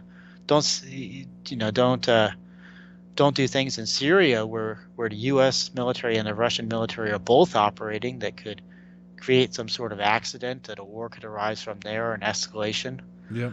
Don't do any of those things. But we're also saying to not do similar things against Iran, against Cuba, against China, which Trump has been quite critical of China as well. So even with Trump coming in, the danger of censorship and government action against the Institute, I think, and against other media is real. It may not be because of them being called Russian propaganda, but they might be called Iranian or Cuban or Chinese propaganda. Well, kind of reading through it a little bit, it seemed to me that it's just basically if you're anti-American state. I mean, if you're simply pointing out things that are against the American empire's narrative, then you are a foreign advocate, whether it's for any, other nation state or not. It seems to me that it's just, well, you're not promoting our narrative, so you're bad. And one thing I haven't seen or understood yet, maybe you have, what are the consequences? I mean, what are these laws, the anti blah, blah, blah? What are they saying they're going to do to these organizations? What are they going to do to you? What are they going to do to the Ron Paul Institute when you guys speak the truth? And that's all you guys do. You speak the truth. It doesn't matter, if it's the American government. I mean, I obviously have no love for the quote-unquote Russian government. I have no hard feelings to the Russian people. But you guys at the Institute, you speak the truth, whether it's American government, Russian government, Britain, Germany, whatever. The Ron Paul Institute's website, you guys just put the truth out. What happens to little folks like Patriot's Lament when we're saying, hey, the American government is wrong what they're doing to the Russian government right now? What are they trying to do? Start a war? So do we get hauled off to jail? What are the consequences? Are they just threatening to shut us up, or what is it? I haven't really seen anything that consequence-wise, I guess. Have you? Well, I don't see anything definitive like that. But what I do see is that if the is a transfer of emphasis into what the government's doing. The emphasis is going to be more and more towards investigating these sorts of organizations because they're seen as a threat. And when you investigate an organizations because they're seen as a threat, you'll find something. Right. It's everybody violates a few laws a day. I'm trying to think. The guy from Boston, he wrote a whole book about it, but. 3 felonies a day. Yes. Yeah. That's the idea, and Silverglade is his name, yeah. And Silverglade, and that's the idea. Is you investigate people, and you'll find something. So if the emphasis is like, okay, we're going to investigate all these groups that might be related to Russian propaganda or Iranian propaganda or whatever, but then you do like they did with Al Capone. Al Capone went to prison for tax evasion. Right. It wasn't for alcohol running, or murders or anything like that. Right, and that's one of the reasons you have to worry about the exponential increase in laws is that if the government wants to get you, they'll get you for something. Right. Now, the more direct route is what the U.S. government has done in the past, and you look at Eugene Debs. He was a socialist, ran for president. Got a lot of votes. And he was given a speech to a carefully constructed speech, actually, to against the war, and saying and he constructed it very carefully to actually try to sidestep the law that said you could go to prison for telling people not to avoid being drafted, to evade the draft. And nonetheless, the nitpicking U.S. Supreme Court backed up that he should go to prison for giving that speech. So, and then later on, of course, the Supreme Court said, that was a big mistake and everything. But when just like they, they later said, it was a big mistake in Dred Scott to say you have to return the slave. It was a big mistake in the case during World War II that it was fine to throw all the Japanese people on the West Coast into internment camps, but when there's a war, they let the mistake happen. The war changes everything. Yeah, the Supreme Court saying sorry doesn't really make parameters, much difference. and then once you get that war, you're in trouble. So you've got to stop these things before they start. Yep. Yeah, when you're sitting in a concentration camp like the Japanese did, it doesn't matter years later when the Supreme Court says, that was a mistake. Oh, thanks. and it's so funny. You think about Justice Scalia, who recently passed away and is the one vacant seat right now. And I remember about a year ago, or maybe it was a year before he died, I don't remember. And he said, somebody asked him about the concentration, the Japanese concentration camps in America, and he said, well, if you don't think that'll happen again, you're stupid. Of course that's going to happen again. I mean, he flat out said that. If you don't think that'll ever happen again, then, you're blind. Of course it will. And the only way it could is if he knew that the Supreme Court would uphold something like that. And when we look at World War II and the powers that Roosevelt had, and the Supreme Court basically said, yeah, we're in a state of war, so the president can do whatever he wants. I mean, we're supposedly in a state of war with terrorism right now, so that really the president can do whatever he wants. And I think that's the one thing that worries me about the Trump administration, because some things like what you just brought up, the torture. I'll bring it back, and waterboarding, screw that. We'll really torture people and things like that. So it's kind of like this mixed message of, yeah, we don't want to have any war. I don't want to go to Syria. I don't want to fight Russia, blah, blah, blah. And then on the other side, yeah, but we're going to torture people and we'll kill not just the terrorists, but all their families and their kids and grandkids, and we'll wipe them off the face of the earth. So those things are pretty disturbing. I mean, this guy, Trump, could really be the big man. What do they call him? I was going to say the big man, but that's not quite it. The strong man. He really could be the strong man that we've not been waiting for, but been worried about, and make all these other folks look like Girl Scouts, basically. Yeah, I guess the hope I'd have probably is that Donald Trump would end up being about like Theodore Roosevelt. I see some similarities between the two in their backgrounds and in their style. And Roosevelt wasn't a great president, but he wasn't the worst either. He was a big government sort of guy, but he talked bellicosely about foreign policy issues. He sent a great white fleet around the world, sailing around, but he didn't get the U.S. involved in huge wars, and things didn't get incredibly worse during his term. A lot of times it's people you least expect that things become worse than. It's George W. Bush who talks about a humble foreign policy and doesn't seem very militaristic at all, who ends up attacking Iraq and having a plan to do a lot more after that. Yep. So and having and pushing through the Patriot Act and all of that stuff.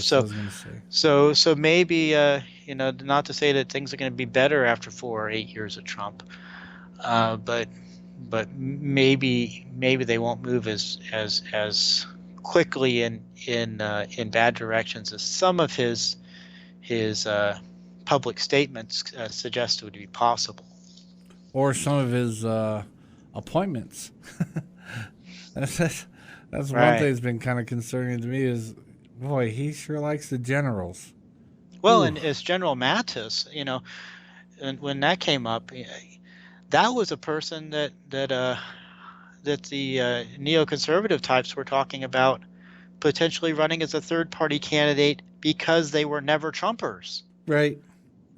And here he is in a high position in Donald Trump's cabinet. Yeah, that was that's so disturbing. But on a good point, I think it was, a week ago or so now, or this last week, where we had the man, Judge Napolitano, actually spent some time at the Trump Tower, visiting with Trump about, well, as far as what I've heard anyways, and I'm not an insider, folks. I'm just a lonely guy in Fairbanks.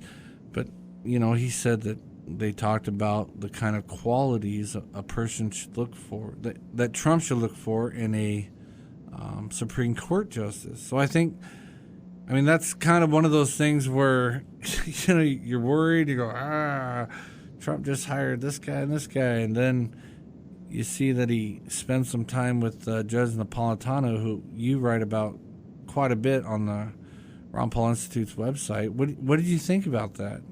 Do you have any takeaway from it? I'm hopeful that it's a good sign.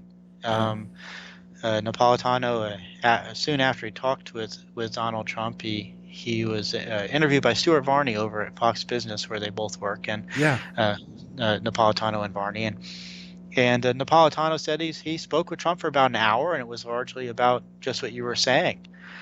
So that could be a good sign. You know, it'd be great to have Andrew Napolitano on the Supreme Court. Now they didn't talk about appointing Napolitano, but I wouldn't expect them to. I think they would both understand, even if Trump would like to or is interested in appointing Napolitano, they'd both understand that it's not appropriate at that point to be talking to him directly about that, but instead you talk about judicial philosophy and what kind of person would be good for the job.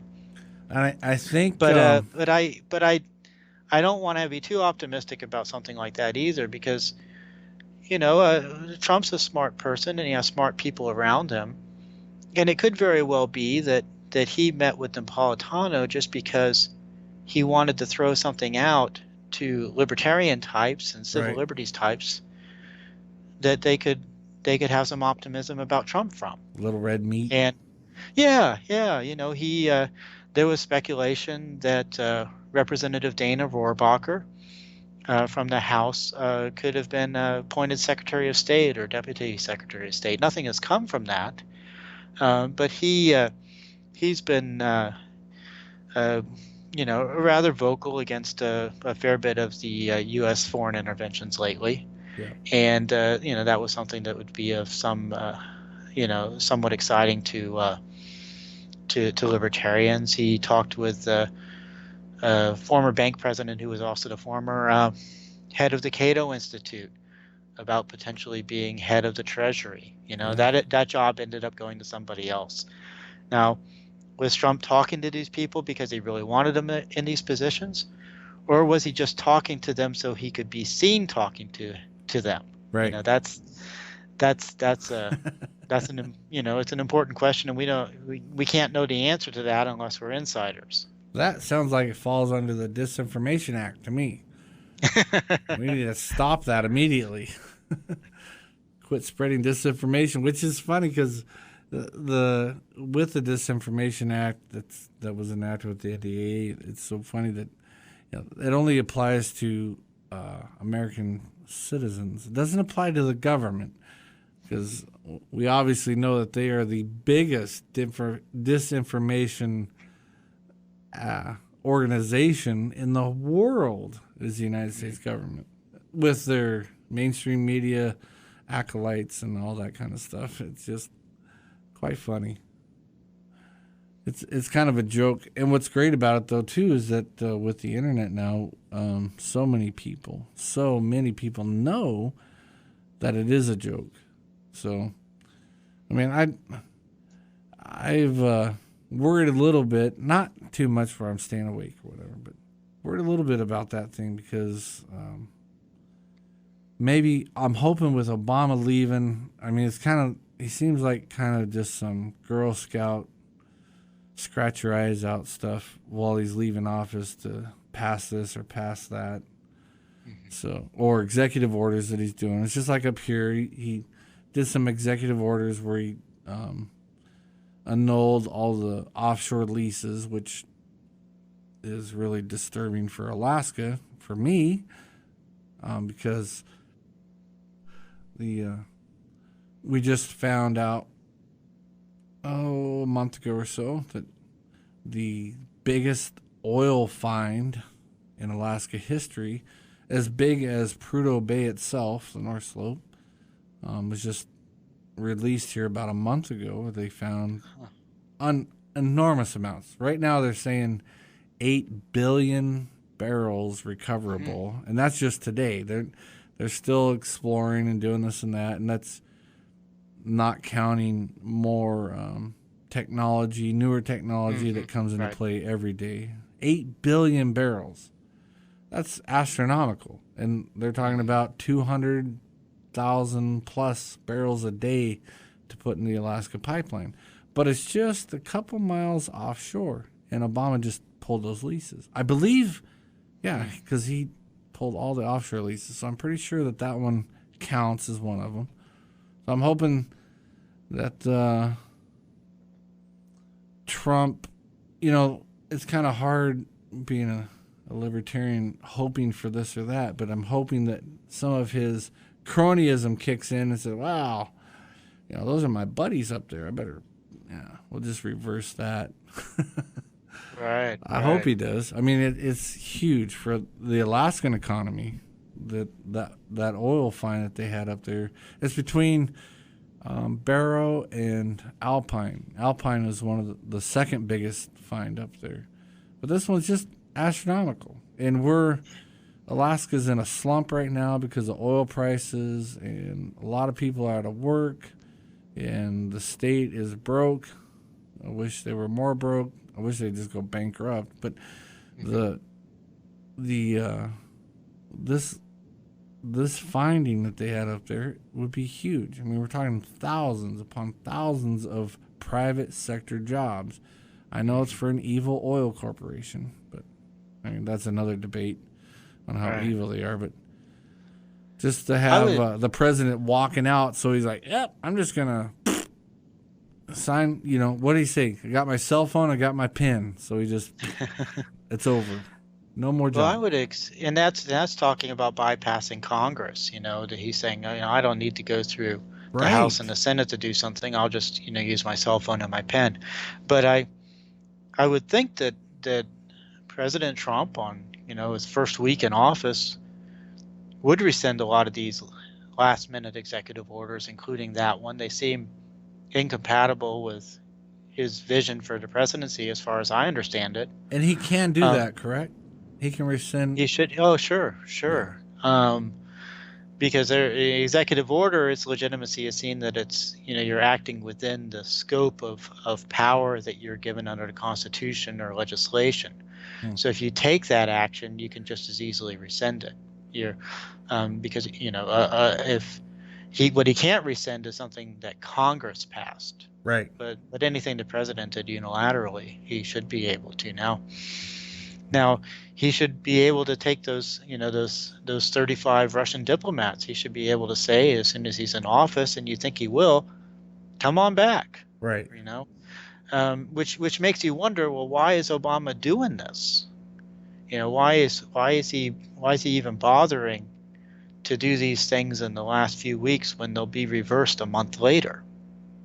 It's a little hard to understand. Now I just put out my new 5 minutes, 5 issues this morning, and I don't get into this aspect of it, but this might be some of the explanation on the 35 diplomats, is that as soon as Obama put out that order, I mean, right after Obama put out that order saying those 35 diplomats are kicked out, we have these sanctions, and we're closing down these 2 installations, the Speaker of the House, Paul Ryan, has this press release. Like, as soon as I find out Obama's done this, I look on his website, and there it is, saying that this is overdue, and that Paul Ryan just goes into trashing Russia.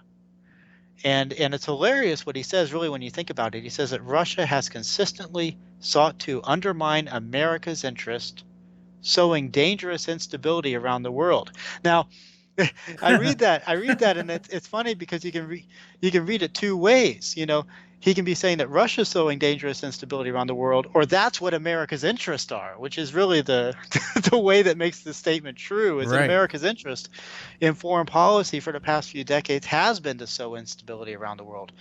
But what Obama has done here, and maybe this is the point, is that he's he's got Ryan, he's got these other Republicans, Lindsey Graham and McCain in the Senate being the most, prominently speaking about it, who are all bashing Russia, and he sets up this new sanctions as a status quo before Trump gets into office, so that maybe Trump will rescind that, and it's a bigger step than it was before to rescind the next sanctions against Russia and the other actions against Russia, to bring back some troops, say from along the border of Russia.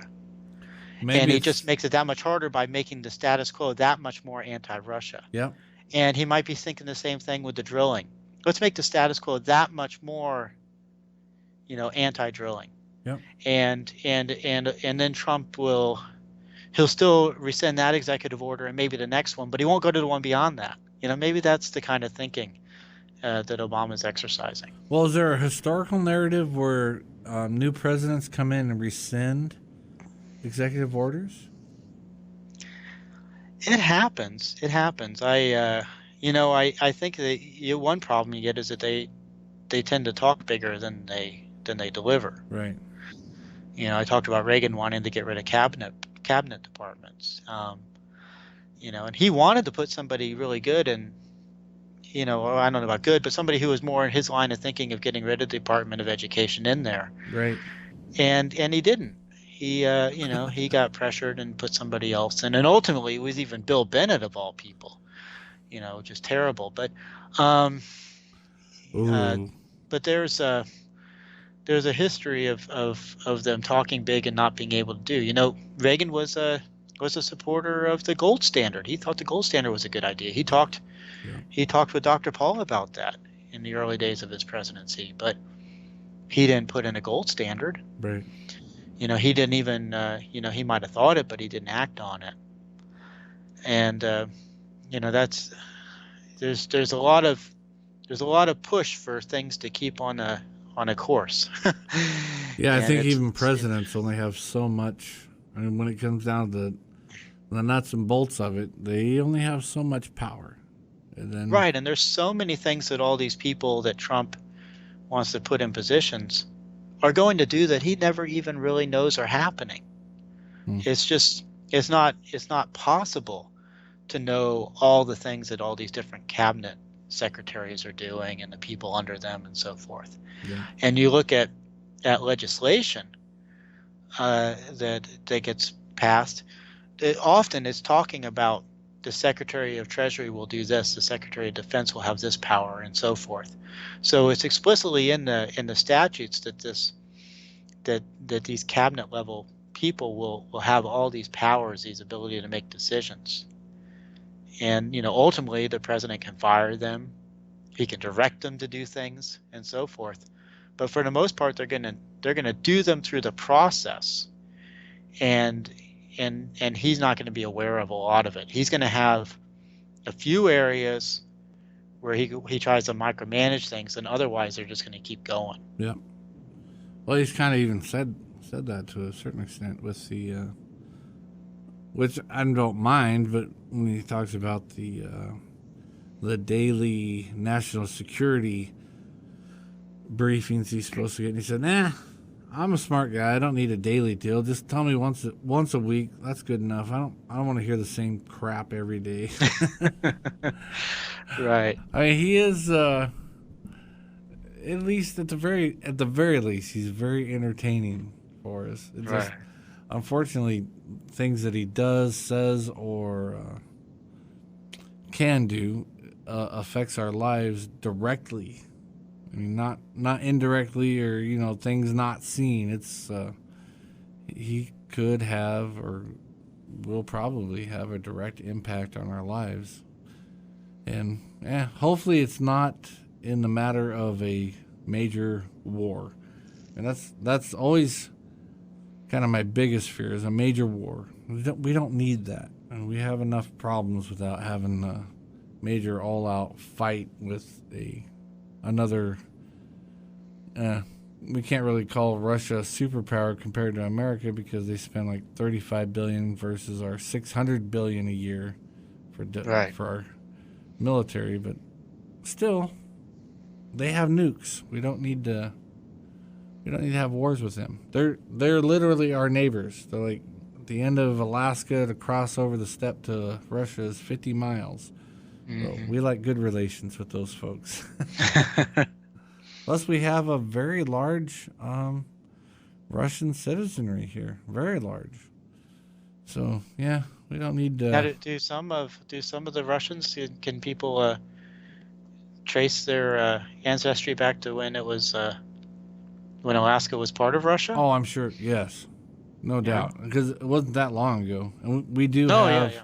But people, there were a fair number of Russians in Alaska. I don't even know what Yeah. Alaska was like before it became part of the U.S. No, and there still is. I mean, there were villages with in the Eastern Orthodox churches all throughout the state. Oh wow! And they're still here, so there's Very still that contingency here. I mean, just a couple years ago, there was I forget what it is when you put up something to have people vote on online. I forget what the website is. Anyways, they had something where Alaska would get turned back over, asking Putin to come and take Russia back, and there was like 40 some thousand people. Yeah, 40 some thousand people signed the petition. Oh wow! So that's quite a few for a population of only 600 and some thousand. And sure, and you figure that most of them are kids. So yeah, pretty interesting. And I know several Russian folks here, and they're kind of torn too. Some of them are American citizens, but they have Russian ancestry, and yeah, let's just get along with them. Good grief, especially in Alaska, we have the same environments, we have the same minerals and oils and all these things. So yeah, there's definitely could definitely work together with each other. I mean, they saved Nome, the city of Nome's butt, about 5 years ago when we had a major storm up there, and they ran out of diesel fuel, and some big old Russian tanker icebreaker plowed his way up to the village, and I forget how far the pipeline was, but they put this miniature pipeline and pumped the tanker off to give the folks heat. I mean, wow. That was how they lived, their heat. They had no fuel at all, and this Russian tanker saved Alaskans' lives, literally. Wow. So there's no sense in going to war. There's much, just like your institute, the Ron Paul Institute says, it's peace and prosperity. And there's much more prosperity with peace than fighting. But, absolutely. And I don't know if you want to hang over for the next hour, Adam. If not, let's go ahead and talk to me some more about the institute and yourself and everything. Just what's going on with you guys? What do you see here in the upcoming year? All right. Well, the institute is doing great. We put on our conference in September. Yeah. And had a big crowd out for that. We're putting out articles every day, and you have the every weekday there's the Ron Paul Liberty Report that Dr. Paul hosts along with the Institute's Executive Director, Daniel McAdams. So that's every day at noon Eastern Time on YouTube, and covers all kinds of topics, and have plenty of guests. Each week I put out 5 minutes, 5 issues, which is an audio show, which you can find at the Ron Paul Institute website. The latest episode went out this morning. I talk about 5 current issues and do it all in 5 minutes. So people can learn a lot real quickly. And we're going to be doing more and more. The institute's growing and doing a lot of great work. And last year it published its second book, which is written by me. It's A Tipping Point for Liberty, and that's available on Amazon. Yep. Or folks can just write write us an email and we'll send you it. Right, Patriot Cement, an email. It's one of the free books we'll give away here at Patriot Cement. That's great. Well, Adam, I sure appreciate your time. You're wonderful. And folks, if you want to just Google Adam Dick and AdamDick.com, I think it's your personal website, isn't it? That's right. Everything I write is there, and most things I write are at the Institute's website too. Yeah. But if you wanted to just see a little of my stuff, you can find it right there at AdamDick.com. Yep, definitely go to the RonPaulInstitute.org and check out Adam Dick at AdamDick.com. But the Robert Wenzel at the Economic Policy Journal said that you are the most underrated libertarian writer of our time, and I totally agree with that because, man, just like some of the links that you sent me the other day, I was like, holy cow, this guy, you're nonstop. You're after it. That's great. Taking care of business, all for liberty, and I appreciate that. So folks, please check them out, and obviously we encourage everyone to support the Ron Paul Institute. And Adam, thanks for joining us, and please, looking forward to the next time we get together. Thank you. Sounds great. All right, sir. Thank you. Have a great weekend, and Happy New Year. Happy New Year. All right. Take care. Take care. Bye. Bye.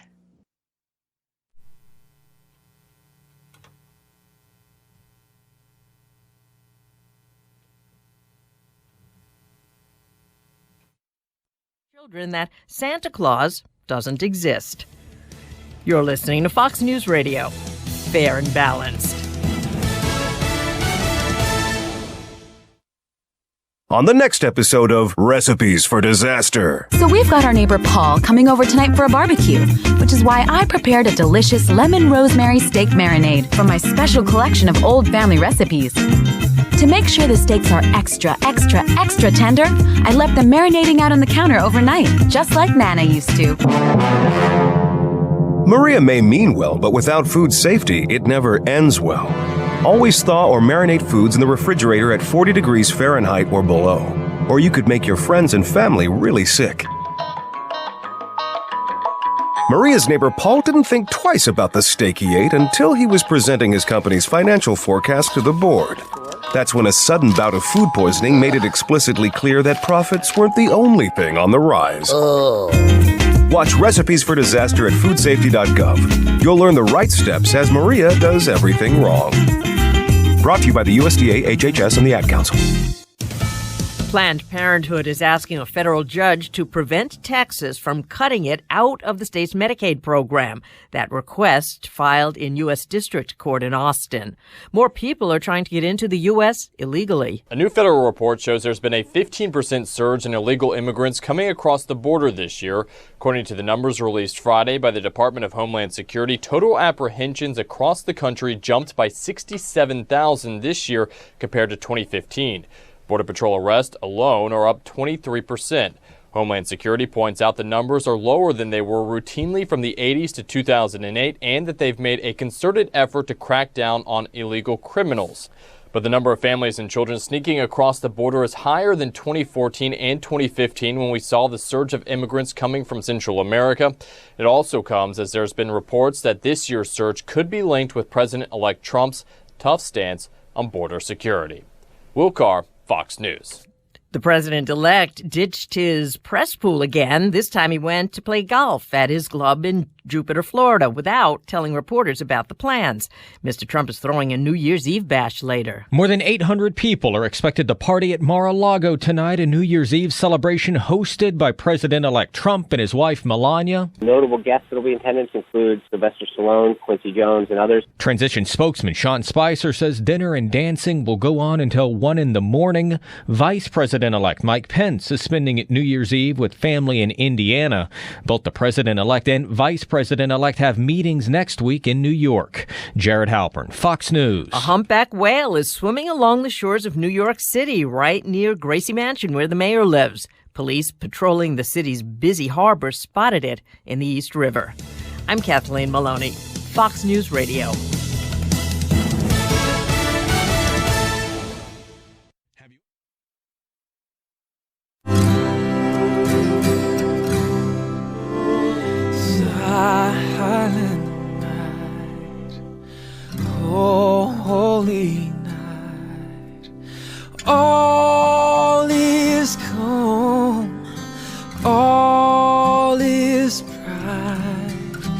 crown yon virgin mother and child, holy infant, so tender and mild, sleep in heavenly peace, sleep in heavenly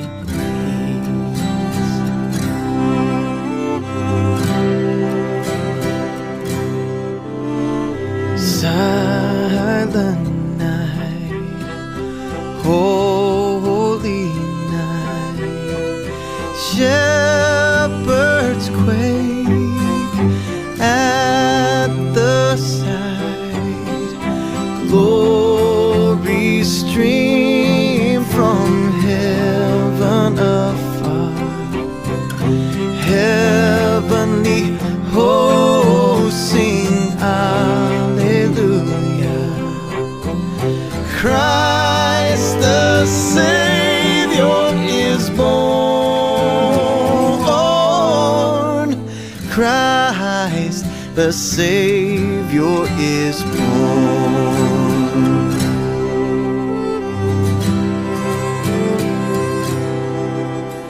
Silent night, holy night, Son of God, lost pure light, radiant beams from the holy face, with the dawn of redeeming grace. Jesus, Lord, at thy birth, Jesus, Lord, at thy birth.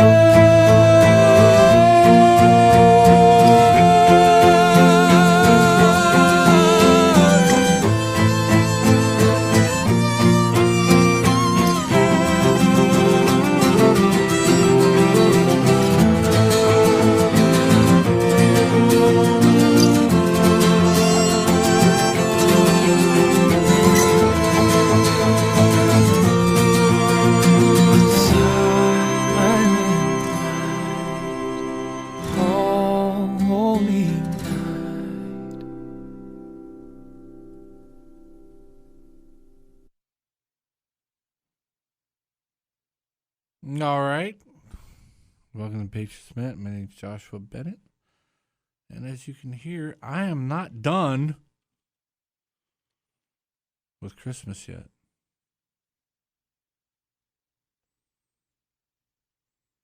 Oh, because it's the most wonderful time of the year. Anyways, I'd like to thank Adam Dick from the Ron Paul Institute for joining us again. And he's going to be a monthly guest from now on, as long as we're here, which who knows? It might be our last show now. Who knows? Anyways, I'd like to thank him. He's always got some wonderful information, and I seriously do encourage you folks to go to ronpaulinstitute.org and adamdick.com. Just, the Institute's website for a broader look at things.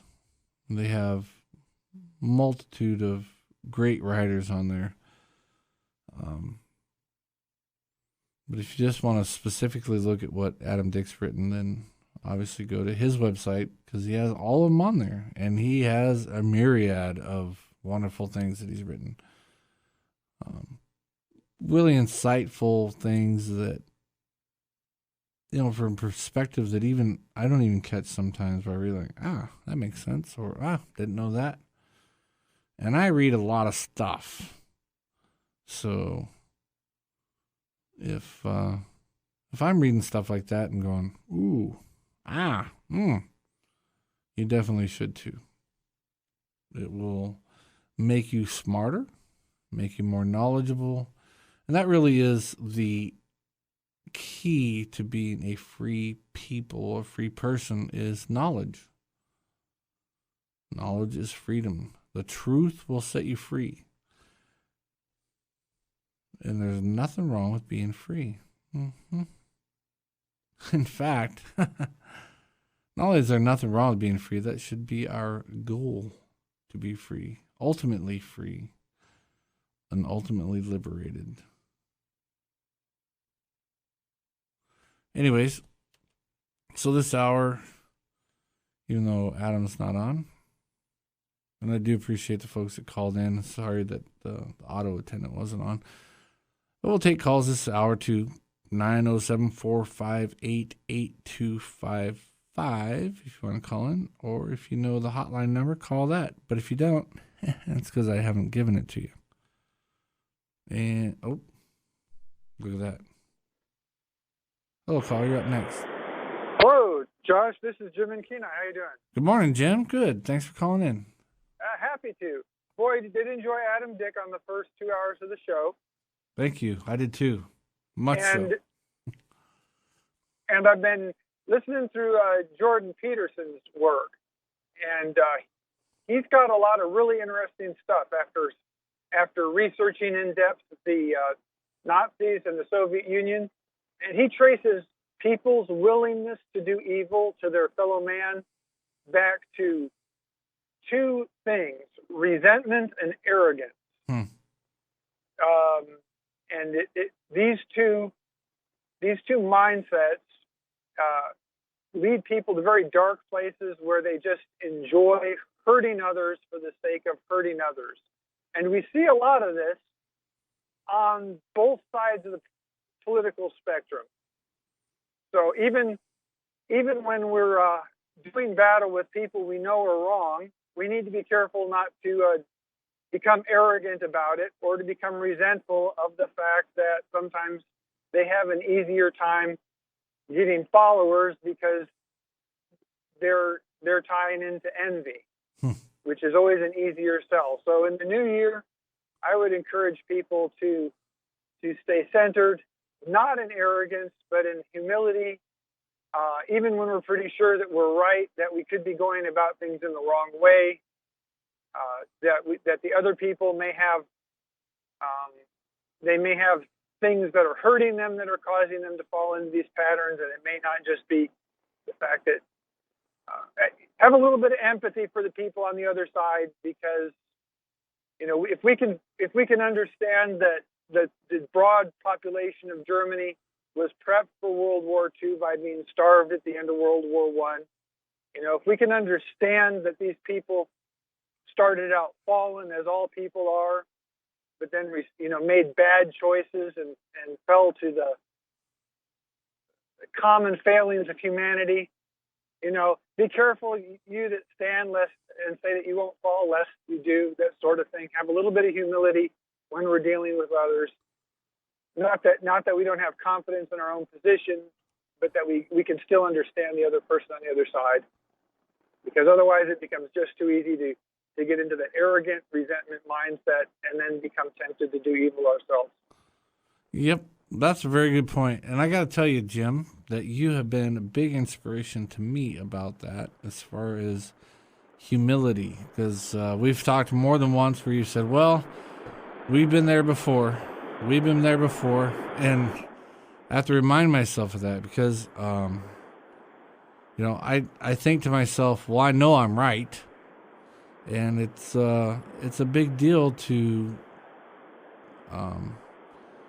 take myself and have a little humility to say, yes, you may be right, but it doesn't mean that person's necessarily evil, bad, or whatever. I mean, that's been a big problem in my life, for real. I get arrogant, and I think some of that goes back to what we talked about last week with envious, or covetousness, or we covet something that someone else has, and humility is a great thing. It's probably the hardest thing because who wants to be? But I think we had a good leader in that who humbled himself even unto death, right? So if he could do that, I guess we could be have a little bit of humility for our fellow man. I think that pretty much sums it up. We can be confident in our answers, but still be humble in our attitude. Right. And that's hard to do. I mean, it really is. I mean, you start arguing with someone and, you and I see it so plainly, or some of us see things so plainly. I'm like, are you kidding? Are you that retarded? Are you that dumb? And that's what you want to say. Are you that stupid? My goodness, how could your mother even stand to have had you? But no, I mean, that doesn't win the day either, does it? I mean, no, it really doesn't. And, you see this on the other side. You see these people throwing temper tantrums over trivial things, and it's so easy to just say, well, if you're going to temper tantrum at me over something that's obviously stupid, then I'm going to temper tantrum at you. Because you're obviously stupid. Exactly. Yeah, I know. I was even thinking about that this morning, Jim, because we had this big snowstorm up here, and the state's out there wasting my time and money plowing this or that. They got this new double plow thing that they got that costs all this money and everything, and I just kind of wanted to ridicule them. I mean, they plowed our road next to our shop and our office, and basically just plowed up a 4-foot berm. We couldn't even get into our shop. Couldn't even get to work because this 4-foot berm there. And this morning I really wanted to just plow them back, blast them, but maybe I won't. Well, an interesting thing of what we have to battle going forward is, and again, Peterson's a psychologist. He's a clinical psychologist. And he looks at these people, because he's having to deal with them at his work, and he traces this back to being improperly parented. When at the point in their life when they should have been learning self-reliance, their parents felt guilty for dropping them off at daycares and letting them be raised by bureaucrats. And so the parents were just bad parents. These people, and you have to. Jesus looked at the multitudes. He looked at the city just before he was going to be crucified, and he wept because they were like sheep without a shepherd. They hadn't. We have a similar problem in that, we have entire generations of Americans who were raised by bureaucrats rather than their parents. Yeah. And even when they were raised by their parents had been taught by people who had the entirely wrong philosophy of raising children. So we have a couple generations of really hurting people who don't know that they're hurting, and so they strike out. So I'm not, at some point they have to come to terms with this and deal with it, but first they have to have enough self-awareness to understand what the problem is. Right. So anyway, and I don't exempt myself from any of this, because I was very much in different ways a child of the time, and it's kind of sad that it took me until I was in my 50s to understand a lot of this stuff. Whoa, you're that old? Gee, thanks. One foot in the grave and 1 foot on a banana peel. That just kind of struck me. I didn't realize that. I don't normally have friends that are this old, so I just. Yeah, I know. Well, me and Ron Paul. Oh yeah. Oh, there you go. Sure. Sure. Yeah. Okay. So anyway, just as I find it so easy to just strike out at just be angry at these people. I think there are probably other people who are. I'm probably not the only one who succumbs to that. So yeah, I definitely do. It's hard. It's hard once you know something. When the stakes are so high. Yeah. Well, I think that is the biggest point too, because we do see the stakes so high. Otherwise, I don't think we would have the passion or the emotion that we have. No, and when you see people who can't think beyond 2 weeks down the road. Yep. And then and we have the ability to see a little bit further, not as far as we'd like to. And we say, yes, what you're doing is fine for 2 weeks from now, but you have to think about, and we have children, right? So we're thinking about the future for our children and for our children's children, and they're only thinking about 2 weeks from now. So anyway. And I think that's the biggest thing too for you. Well, for me, I won't speak for you, but I know you well enough. You probably say same thing. What you spoke about with having kids. I mean that means a lot. I mean, I think so much about what are my kids going to have tomorrow, or 2 weeks, 2 years, 10 years, 30 years from now. That's what I think about all the time. What are they going to have? What are we leaving them? And you think about silly things like, well, the French and Indian War. Those poor folks over in England are still paying for that today for a war that happened in 1750. Yeah. And not just monetarily, but, beyond that too. Oh, yeah, they're still dealing with the laws which were written in order to enable them to pay the interest on the war. Right. Those laws just don't go away. No. And if I could go back into a cultural issue for a second, you might notice that a lot of people are simply not having kids these days, and they're proud of it.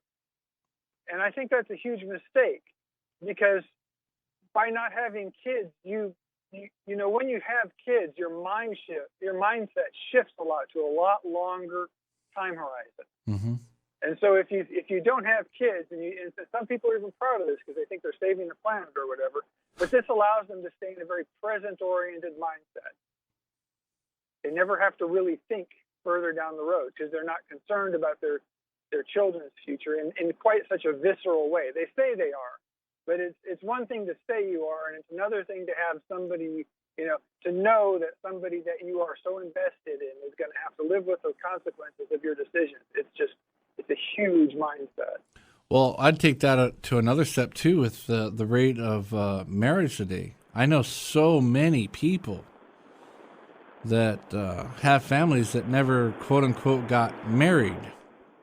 In the traditional sense, and It's because of laws. Because they're so afraid of, if I actually sign the dotted line, then I'm liable for this, and the state could do this, or she can do that, or I could do this, or she says, well, he can be this, and I mean, it's it's along the same thing. Taken marriage and ruined it. Yep. And that's it's another one of those instances where you think you're using the state to hold up something good, but what you're not. You're actually giving the world. You're actually giving the enemy of things that are good another lever on which to battle things that are good. Yep. So, oh well. Yep. Absolutely. That's. there aren't evil ways to do good. There aren't. Right. Which is why I don't think that, I have the argument so many times about, well, what about getting good people into government? Blah, blah, blah. There's not an evil way to do good. You can't join the mafia to save the mafia. You have to fight the mafia from the outside. Yeah, if you're in the mafia and you get saved, get out. Then yeah, if you have the option of getting out, get out, because it's the good people, it's the quote unquote good people in the mafia that enable other people to rationalize it. Yep. Now, if you're a Daniel, where where it's if I leave, I get killed, well, that's different. Yeah. No, but if you have the option of getting out, get out. And I think there are people that are in that situation. They may not necessarily get killed, but they may die from it.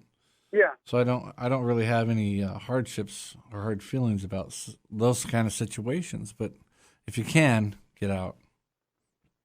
There's very few people who are Schindlers, right? Yep. Most people, by being part of it, you're giving it status and legitimacy. Yep. Absolutely. Anyway, those are my opinions for the day. I wish everybody a happy New Year, and please consider adding to your resolution list those that are mine, which is to be very wary of being arrogant and resentful. I will do that. It's going to be hard. Oh, gosh. Happy New Year, Jim. Thanks for calling. New Year, Josh. Love you, Thanks. brother. Thank you. Love you too. Bye-bye. Bye. Hello, caller. You're up next. Hey, this is Zach. Hey, Zach, how you doing, man? Long Doing time. good. So, did you notice any plow trucks running today? Do you know if they're running the state's plow trucks? Not well. I came in kind of early, which actually should be the time that they actually work when no one's on the road. But nope. Yeah, I don't see it going on either. I don't know if they are working today. I don't know if I understand it correctly, but do they try not to work on days where they got to pay overtime? Yeah, I think today would be an overtime day, and then tomorrow would be, let's see, holidays or double overtime, so it'd be triple overtime. I don't know how it works, but yeah whatever. I mean, so if I'm paying someone to do it privately, right, they would get the job done. Well, yeah, I mean, there's a lot of unemployed people out here right now that would love to drive the plow truck at a rate even less than the flat rate that the state gets without overtime. What? You know, I mean, you would think that, you know, I could almost see this being a situation where overtime laws get people killed because the next couple of days, let's say the state doesn't want to pay overtime because they want to get more plowing done with the budget they got. That's awesome. They might just wait till Monday. Yep. Well, what's going to happen till Monday is, you know, the roads are that hazardous for that much longer when there's people out there right now that would be plowing a plow truck that want to get the job done, that do it cheaper than the state employee would right now because of the overtime law. Yep. And the roads are crap. There's just no doubt about it. They are crap. I had to drive here today, and thankfully, I mean, a couple times I literally got caught off guard, but I had the truck in four-wheel drive and just hammered down and plowed through the berms. But you're absolutely right. That's an excellent point. Yeah, excellent point. I was talking to my neighbor about that the other day. He was worked for the state driving. He was a foreman driving a plow truck somewhere on the Hall Road, I think. But I talked to him about that yesterday. I was like, it's retarded that this is how it gets done, you know, and you know, somebody's probably going to die because of it, or somebody really could.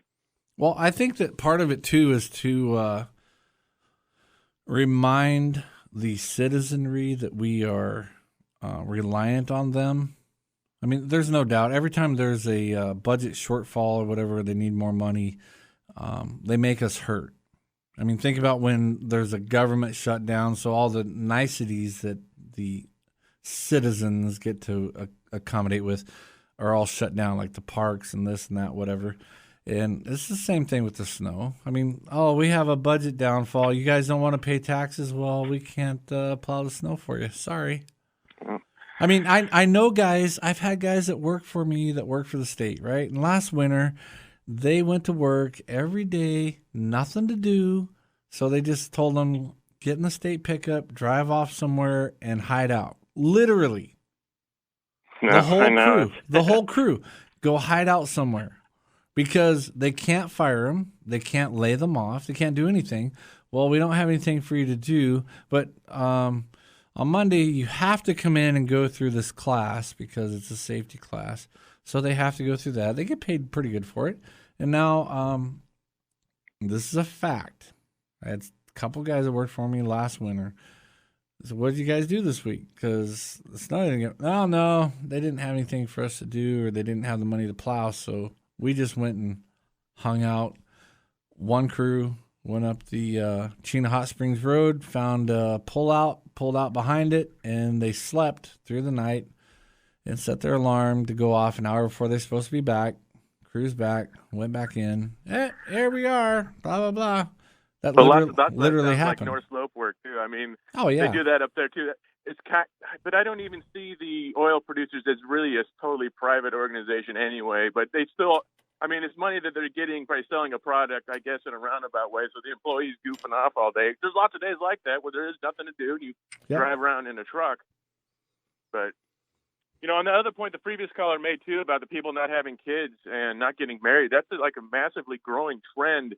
But, you know, when you think about whether or not it's because of tax marriage, you know, is by the state, that's probably part of it, but that's not completely the whole cause. You know, when people are dropping their kids off at school, are they teaching kids about building families? What are they teaching kids in school? When for 13 years they got them, they're just teaching them basically you need to either go to college and get more degree, more education, more indoctrination, or go out and start becoming a tax producer right now. There is no building a family because that's not profitable for the government in the short term. Yep. It's the financial incentive. Hey, man, good show. Big time. All right, thank you. Good call. Appreciate it. Oh, caller, you're up next. Well, good morning, Barely. Good morning, or just about noonin. It's pushing the end anyway. A little while ago, a few callers back, you were discussing the lack of planning by individuals and couples and married people and the like. Mm-hmm. And it's a incredibly sad fact that with the unemployment rate where it really is rather than what the government tells us it is, you realize it's really difficult for people that don't have a job and the only income they have is welfare or something similar. Planning any further than the next meal just isn't on their horizon. And and there's generations of people that have been living like this, and it's just gotten what I like to use the word worser as a superlative form of worse. It has worsened drastically in the last 8 years. Sadly so, but the real numbers don't lie. The liars still give us unreal numbers. But it's just a comment that our society is dooming itself just by the way we're trending, not being able to employ our own people. Well, think about, and what Jim was talking about was more of a political oversight than a daily thing. But think about how can a family, maybe even leave out the family, how can someone look to the future and plan? How can they? I mean, there's no stability in their dollar that they have in their pocket. There's no stability in their quote-unquote government that they have. There's no stability in their even local government. There's no stability there. They don't know what their property tax is going to be next year. I mean, how can you foresee how you're going to establish your life or your income or your job or whatever when you have no stability on what you're going to be taxed? Just taxation for one instance. We have no idea tomorrow what the borough's going to tax us for our ground that we supposedly own. We have no idea what the federal government is going to tax us next year. I mean, we might think we do, but we have no idea. We have no idea what the dollar value, what the dollar is going to be worth tomorrow, much less a year from now. So how do you plan for it?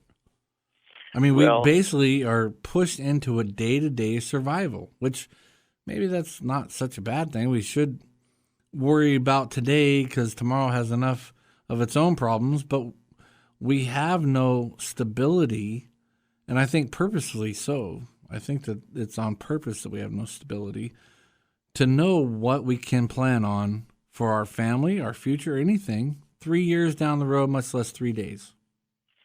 Well, you make some good points, but when you say no stability, that's a slight overstatement. The taxes haven't varied on your property that much over time, a few percentage points a year maybe, but that's mine's gone up $3,500 in the last 4 years. Well, but what kind of a percentage of increase is that? $3,500 in 4 years, it's a lot of money. Well, it is, but I don't know whether if you're paying $5 million in taxes, it's a trivial amount of money. Oh, right, so sure. It's all relative. Right, but relatively, I'm just saying, going from 5,000 to 34 or to 8,500 in 4 years is not very fun. Well, no, I'm not claiming that it is, but there is some stability in our system, even though it's not exactly predictable. I'm not defending the increases. I'm just saying to say you have no idea is a little bit of a gross you don't. misrepresentation. No, you don't. Because look at what your dollar value is. Your dollar, the dollar index goes up and down daily. I mean, one day it can be worth this, one day it can be worth that, one day it's worth $1.40 Canadian, another day it's worth 80 cents Canadian. Yeah, but again, we don't have sound money. my initial, I'm not defending the system, but I'm just saying that we have gotten ourselves, the American people, and that's this is a national comment, have gotten themselves into a predicament where everybody wants the cushy job, and nobody wants the job that you got to get dirty and get to make a living. Mm-hmm. And we have raised a bunch of prima donnas, and the society should be wearing ballerina attire rather than coveralls and Carhartts, because that seems to be where we're going, and there's going to be a hell of a price to pay for it someday. I don't know if it's this week or this year even, but if it's going to be this year, it better happen damn soon. Well, even take the nitty gritty jobs. Those aren't. You can't really rely on those either, because so much of it depends on what the state does or does not do this day or that day. Even the hedge fund managers, but they get such a big chunk on the short duration that they're there. They can coast for a while on what they make if they're at all prudent. Doesn't mean that they are, but the numbers are there. But it's hard to find somebody that's willing to work. In that area, yeah, absolutely. I can agree with that because I deal with that quite often. But I mean, even look at let's call them blue collar workers in the oil industry, guys that fit pipe and weld and do this and that. Yep. I mean, even that is so uncertain, and not because the commodity itself is uncertain. We all know that we need it, but all the political factors involved in it, we never know where it's going to be. I mean, it could be. I mean, think about it. 2 years ago, it was $120 a barrel. Now it's $50, and now tomorrow, depending on whatever political organization gets together and does this or that, it could be 110 again, or it could go down to 20. Yeah, I mean that's the reality of It's a disease. My comment about that is, it's a disease known as life. The only cure is death, and it's just never been very popular. No, and that covers all situations. I know. I'm just saying that in these aspects, what I'm looking at is that there's a political involvement in each one of them that if we didn't have, we would have more stability. I'm arguing that people say, because I'm anti-politics, I'm anti-state, and people say, well, if we had things your way, what would we do? I think that if we got rid of the state, we would be more stable. Our lives would be more. I would have to say, you haven't told me what's going to replace it, so there's no way for me you to and comment. I replace you're it. right or you're wrong. You and I replace it. I don't want to replace it with anything. I'm just saying, normal people, all of us, we do replace it. We replace it every single day in every aspect where the state isn't involved, which is pretty much everything. But we do things every day where the state's not involved. Yep. That is the replacement. We go to grocery stores. We go to Radio Shack. Well, it's not Radio Shack anymore. We go to Power and Transmission. We go. Well, we used to buy GBR tires and all these guys. That is us. There's no involvement in that except for the exchange, the monetary exchange. Besides that, it's just us. We are what makes things roll. And we don't need the state to interfere with it because there's no stability with it. Everyone thinks that there's stability because of the state. I think it's the exact opposite. There's instability because of the state. Well, they're both true. They're both true. They're not individual entities. They both do some good and bad for, even like you're talking about individuals running the country. Well, no. individuals are still going to be there. No country. The country is, you're misplacing country with state or government. I don't want government per se as in the status quo. We're Americans. There's Americans all around. People can run themselves in a smaller, so like Fairbanks. Do you really think that we could not survive as Fairbanks without the state or federal government entities? I'm sure that I personally think that absolutely. And we'd probably be much more wealthy without them. It doesn't mean we pull ourselves out of any involvement. We can still be involved with these things. We'd still be, I mean, that's the free market. I'd still buy stuff from the lower 48 because they have great things that I need. They would still buy things from us. We still produce, well, hardly anything, but we produce some things that they might want. But without some, well, think about this. We'll take out some of the regulations. We have a huge ability here to mine and manufacture cement for nothing. We have the biggest coal mine almost in the world that we could ship all over the world for nothing comparatively and would enrich us or enrich the people that own them. I mean, there's just so many things. I mean, take the Jones Act, my pet peeve that I've been talking about. Take that out of the equation alone, and you're talking about $2.5 billion directly going back to the people that live in the state. Just from one federal act that requires us to use certain shipping routes. American ships for $2.5 billion for 650,000 people. You know, if they could make a Jones Act for personal vehicles, we'd be pretty well off, I think. You know, I am absolutely shocked at the number of foreign vehicles that transport our society around from point A to point B on a daily basis. But they're better. Well, that may be, but I'm just saying it's a shocking number of the industry, the percentage of the car and truck industry that has been taken over by the foreign automakers. Well, I'm going to blame the state for that because GMC, Ford, well, not Ford so much. That's why I like Ford. GMC,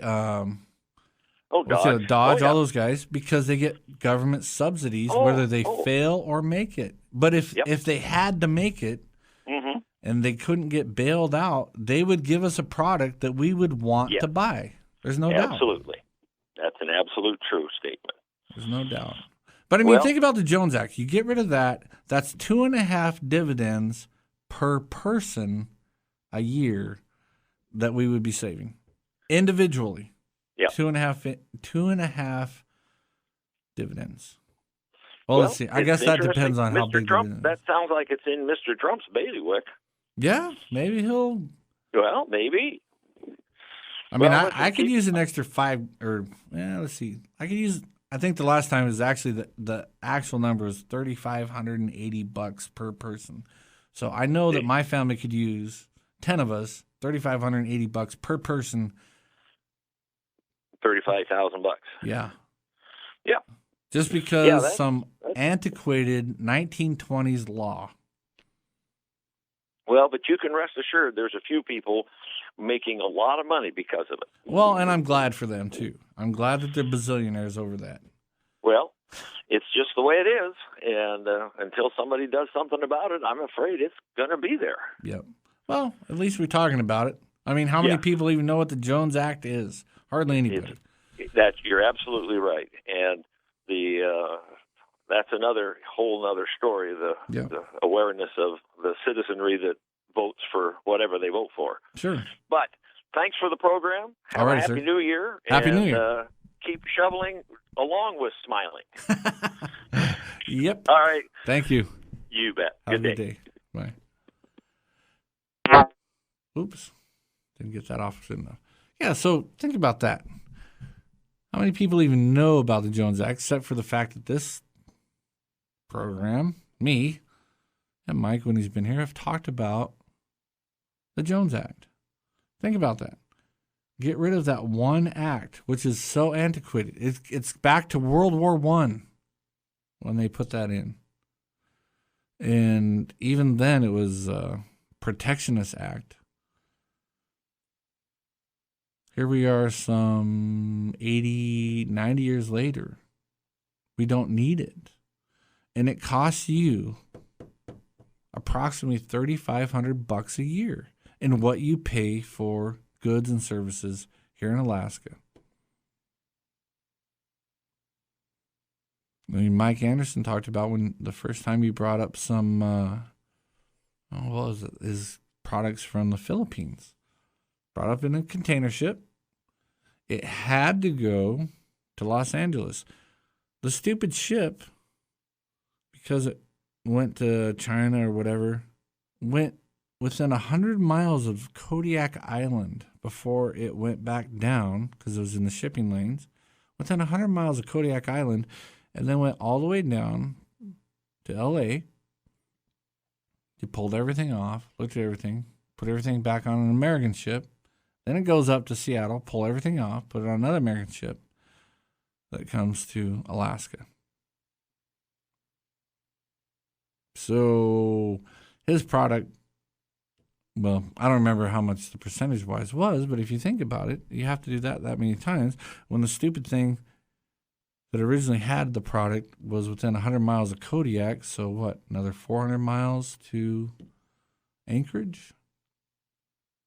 I think that's about right. About 400 miles more to Anchorage, into the port, drop it off.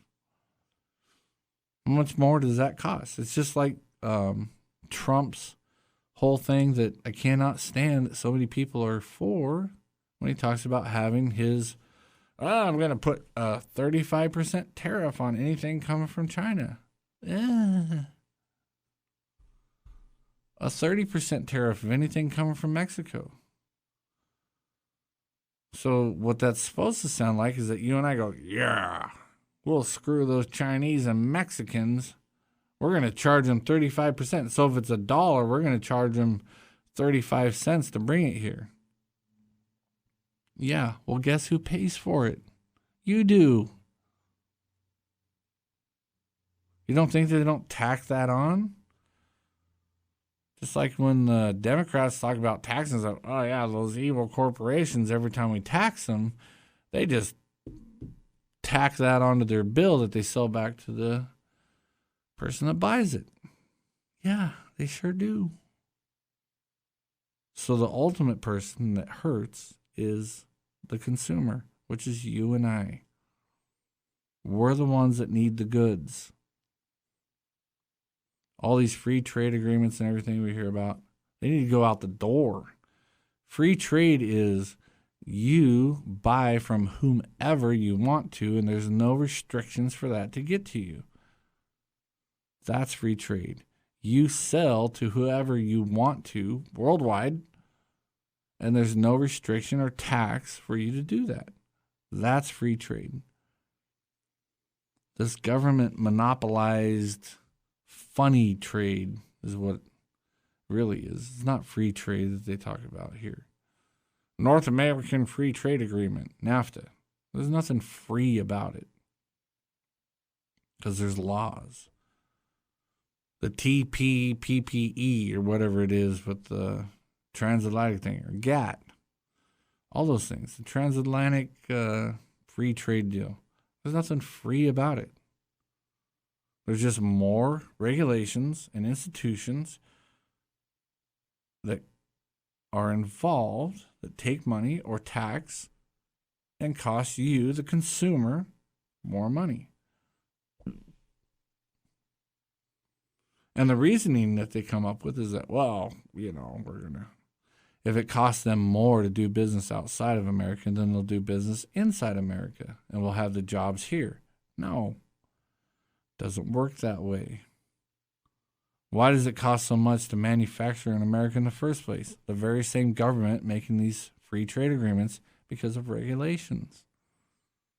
From manufacturing regulations, EPA regulations, all the way down to employee regulations, work site regulations, on and on and on. It costs tons of money.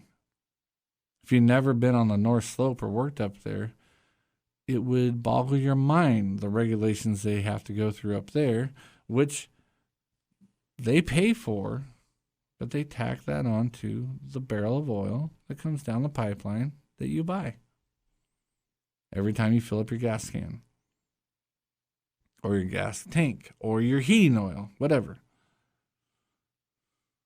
Regulations. And those are the hardest things to get changed. Why? Because, oh yeah, we got a new president, blah, blah, blah. Yeah, well, is he going to change all the bureaucrats Do all the bureaucrats lose their job because a new president comes in? No. No. They still have their job. Bureaucracies destroy nations. It's just like I was talking about with the governor a couple weeks ago, and a friend of the show emailed me about it. And I'd actually read about it and studied it a little bit, not to the extent that maybe I should have. But, he says he wants to cut back on the DOT's administrative costs and these costs and that cost. And he wants to give part of the engineering stuff to the private sector. Well, the engineers in the state, of course, are going to argue about that and say, oh, no. The private sector can't be cheaper. And I actually talked to an engineer for the state the other day for the DOT, and he brought up a good point. He goes, well, it really can't be cheaper unless they get rid of the red tape, the regulations. That's what costs everything. But that's why they're there, because that's what justifies those people's jobs. That's what brings up these huge deficits. Oh, caller, you up. Yeah, I'm just calling to assure the audience that you know something about what you're talking about. I whipped open my Goods World Atlas, an update from the version I used in college, and the distance from Kodiak Island to Anchorage would probably be about 300 miles as the crow flies. And then if you add on something for connecting from the shipping lane, your 400-mile number is pretty good. Oh, thank you. You bet. I was kind of wondering it myself. Appreciate that. Actually, congratulations for being in that minority of Americans that actually has a clue on anything in geography. Well, thank you very much. I appreciate that. A long time ago, when I was in the 5th grade, we actually had about a 350-page book for United States history, with not a total picture book, not totally large print and so on, like I've seen in the more current ones. But then we also had about a 350-page geography book, and I know that it wasn't too long after that they stopped teaching it and just bundled everything into a social studies course where everything was kind of vague. Yeah, like about 7 paragraphs on the American Revolution, that kind of thing. That'll tell you a lot. Yeah. You wonder why people are so ignorant, and there's a difference between being ignorant and stupid. Yep. Sometimes people use the term interchangeably, but the reason Americans are so ignorant is because they aren't very well taught in school. Yep, I agree wholeheartedly. Let's just, since we're running out of time anyway, let me throw one by you and see if you can tell me where this place is. My mother and her grandparents were born in East Prussia in the city of Danzig. What is the name of that city now, and in what country is that city incorporated? Danzig? Isn't that Germany? Actually, it was incorporated, by annexation into the Third Reich, right? Just like Austria was, with a questionable at best election. But now, when the Allies rearranged the borders in Europe, the Russians took part of about a third of Poland, and then they told the Poles a third of Germany would become their territory, and Danzig was part of that. And every German with or German-speaking, every ethnic German that was living in Danzig knew to get the hell out of there before the Russians. It was like, you better beg the first British or American troop that you saw to take you a prisoner or something, so the Russians wouldn't have you. My grandfather was a policeman that was drafted into the Wehrmacht probably in his 40s, and he ended up spending 4 years in a Russian POW camp, was That's reunited with his family in Bavaria in 1949. Wow, that's great. I mean, not Yeah. the 4 years, but that he survived it. So is Danzig Polish now, or is it still German? Pardon? Is Danzig Polish now or not? Right, yeah. Everybody knows Danzig nowadays, if they know a little bit about history. That was the site of the Polish ship workers strike. Right. All known nowadays as Gdansk. Yeah. Yeah. Fantastic. All right. Well, you have a good afternoon, and it was just interesting to you're kind of like, I guess some people would call you like a blue collar entrepreneur or whatever. It's interesting that I think probably because of your homeschooling, you had some clue on geography. Well, I gotta say yes, that would be the reason. Okay. Well, tell your mom she gave you a reason to be proud. All right, I will. She's probably listening. Bye-bye. Thank you. Bye. That was nice. Hello, caller, you're up next. Josh, how are you? Good. How are you doing, sir? Bill. Good to hear from you. Yeah, roundabouts. They're for horses, not trucks. The ones in North Pole DOT, they're wasting time designing. They're doing the design, sub it out, and don't do these little rehab or little overlay jobs. Do rehabs and hire private contractors, hire people like you to haul the stuff. But the North Pole roundabouts are very unsafe. Yesterday, a little car did a 180 in front of me while I'm going around the roundabout, and there it is coming back at me while I'm speeding in from the expressway. Dangerous as hell. They built it wrong. Sloped too much. It's 4 or 5% slope. Should be the other way or level. Yep. And not super elevated in the wrong direction. They have a bad design. They need to fix it before somebody gets killed. And I'm professionally smart enough to tell you that. I've taken hundreds of them.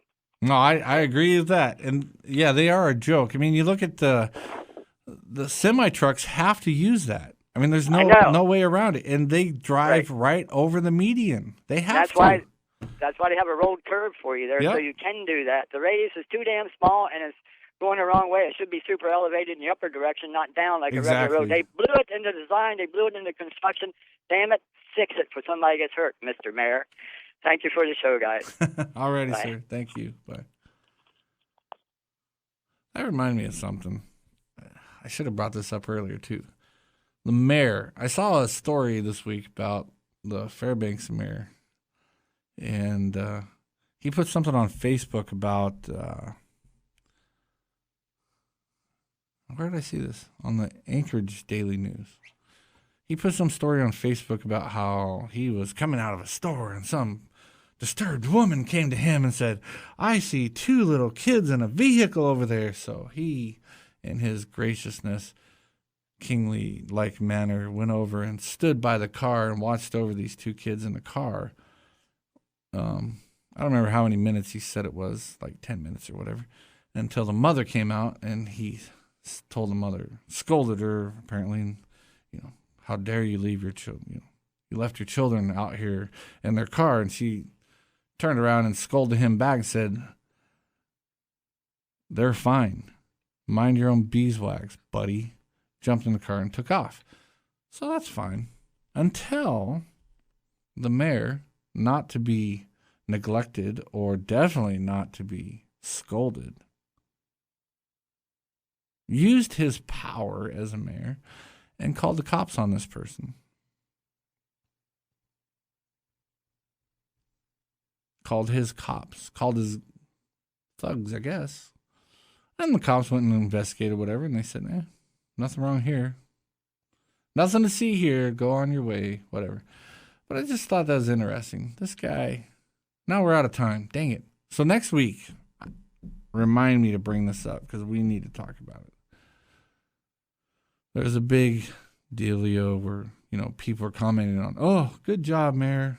Way to stick it to him. Way to get in there. Yeah, I say mind your own business. And it really reminded me of the whole thing of that which is seen and that which is unseen. So we got the story of what was seen, but we really don't know what happened. We just know that the mayor is a goober for attention. Hey, Happy New Year. Be safe this weekend. Appreciate you all. Thank you for another fantastic year, 2016. And We will see you next week on Patriot Cement. This is KFAR 660 Radio, Fairbanks, Alaska. Goodbye.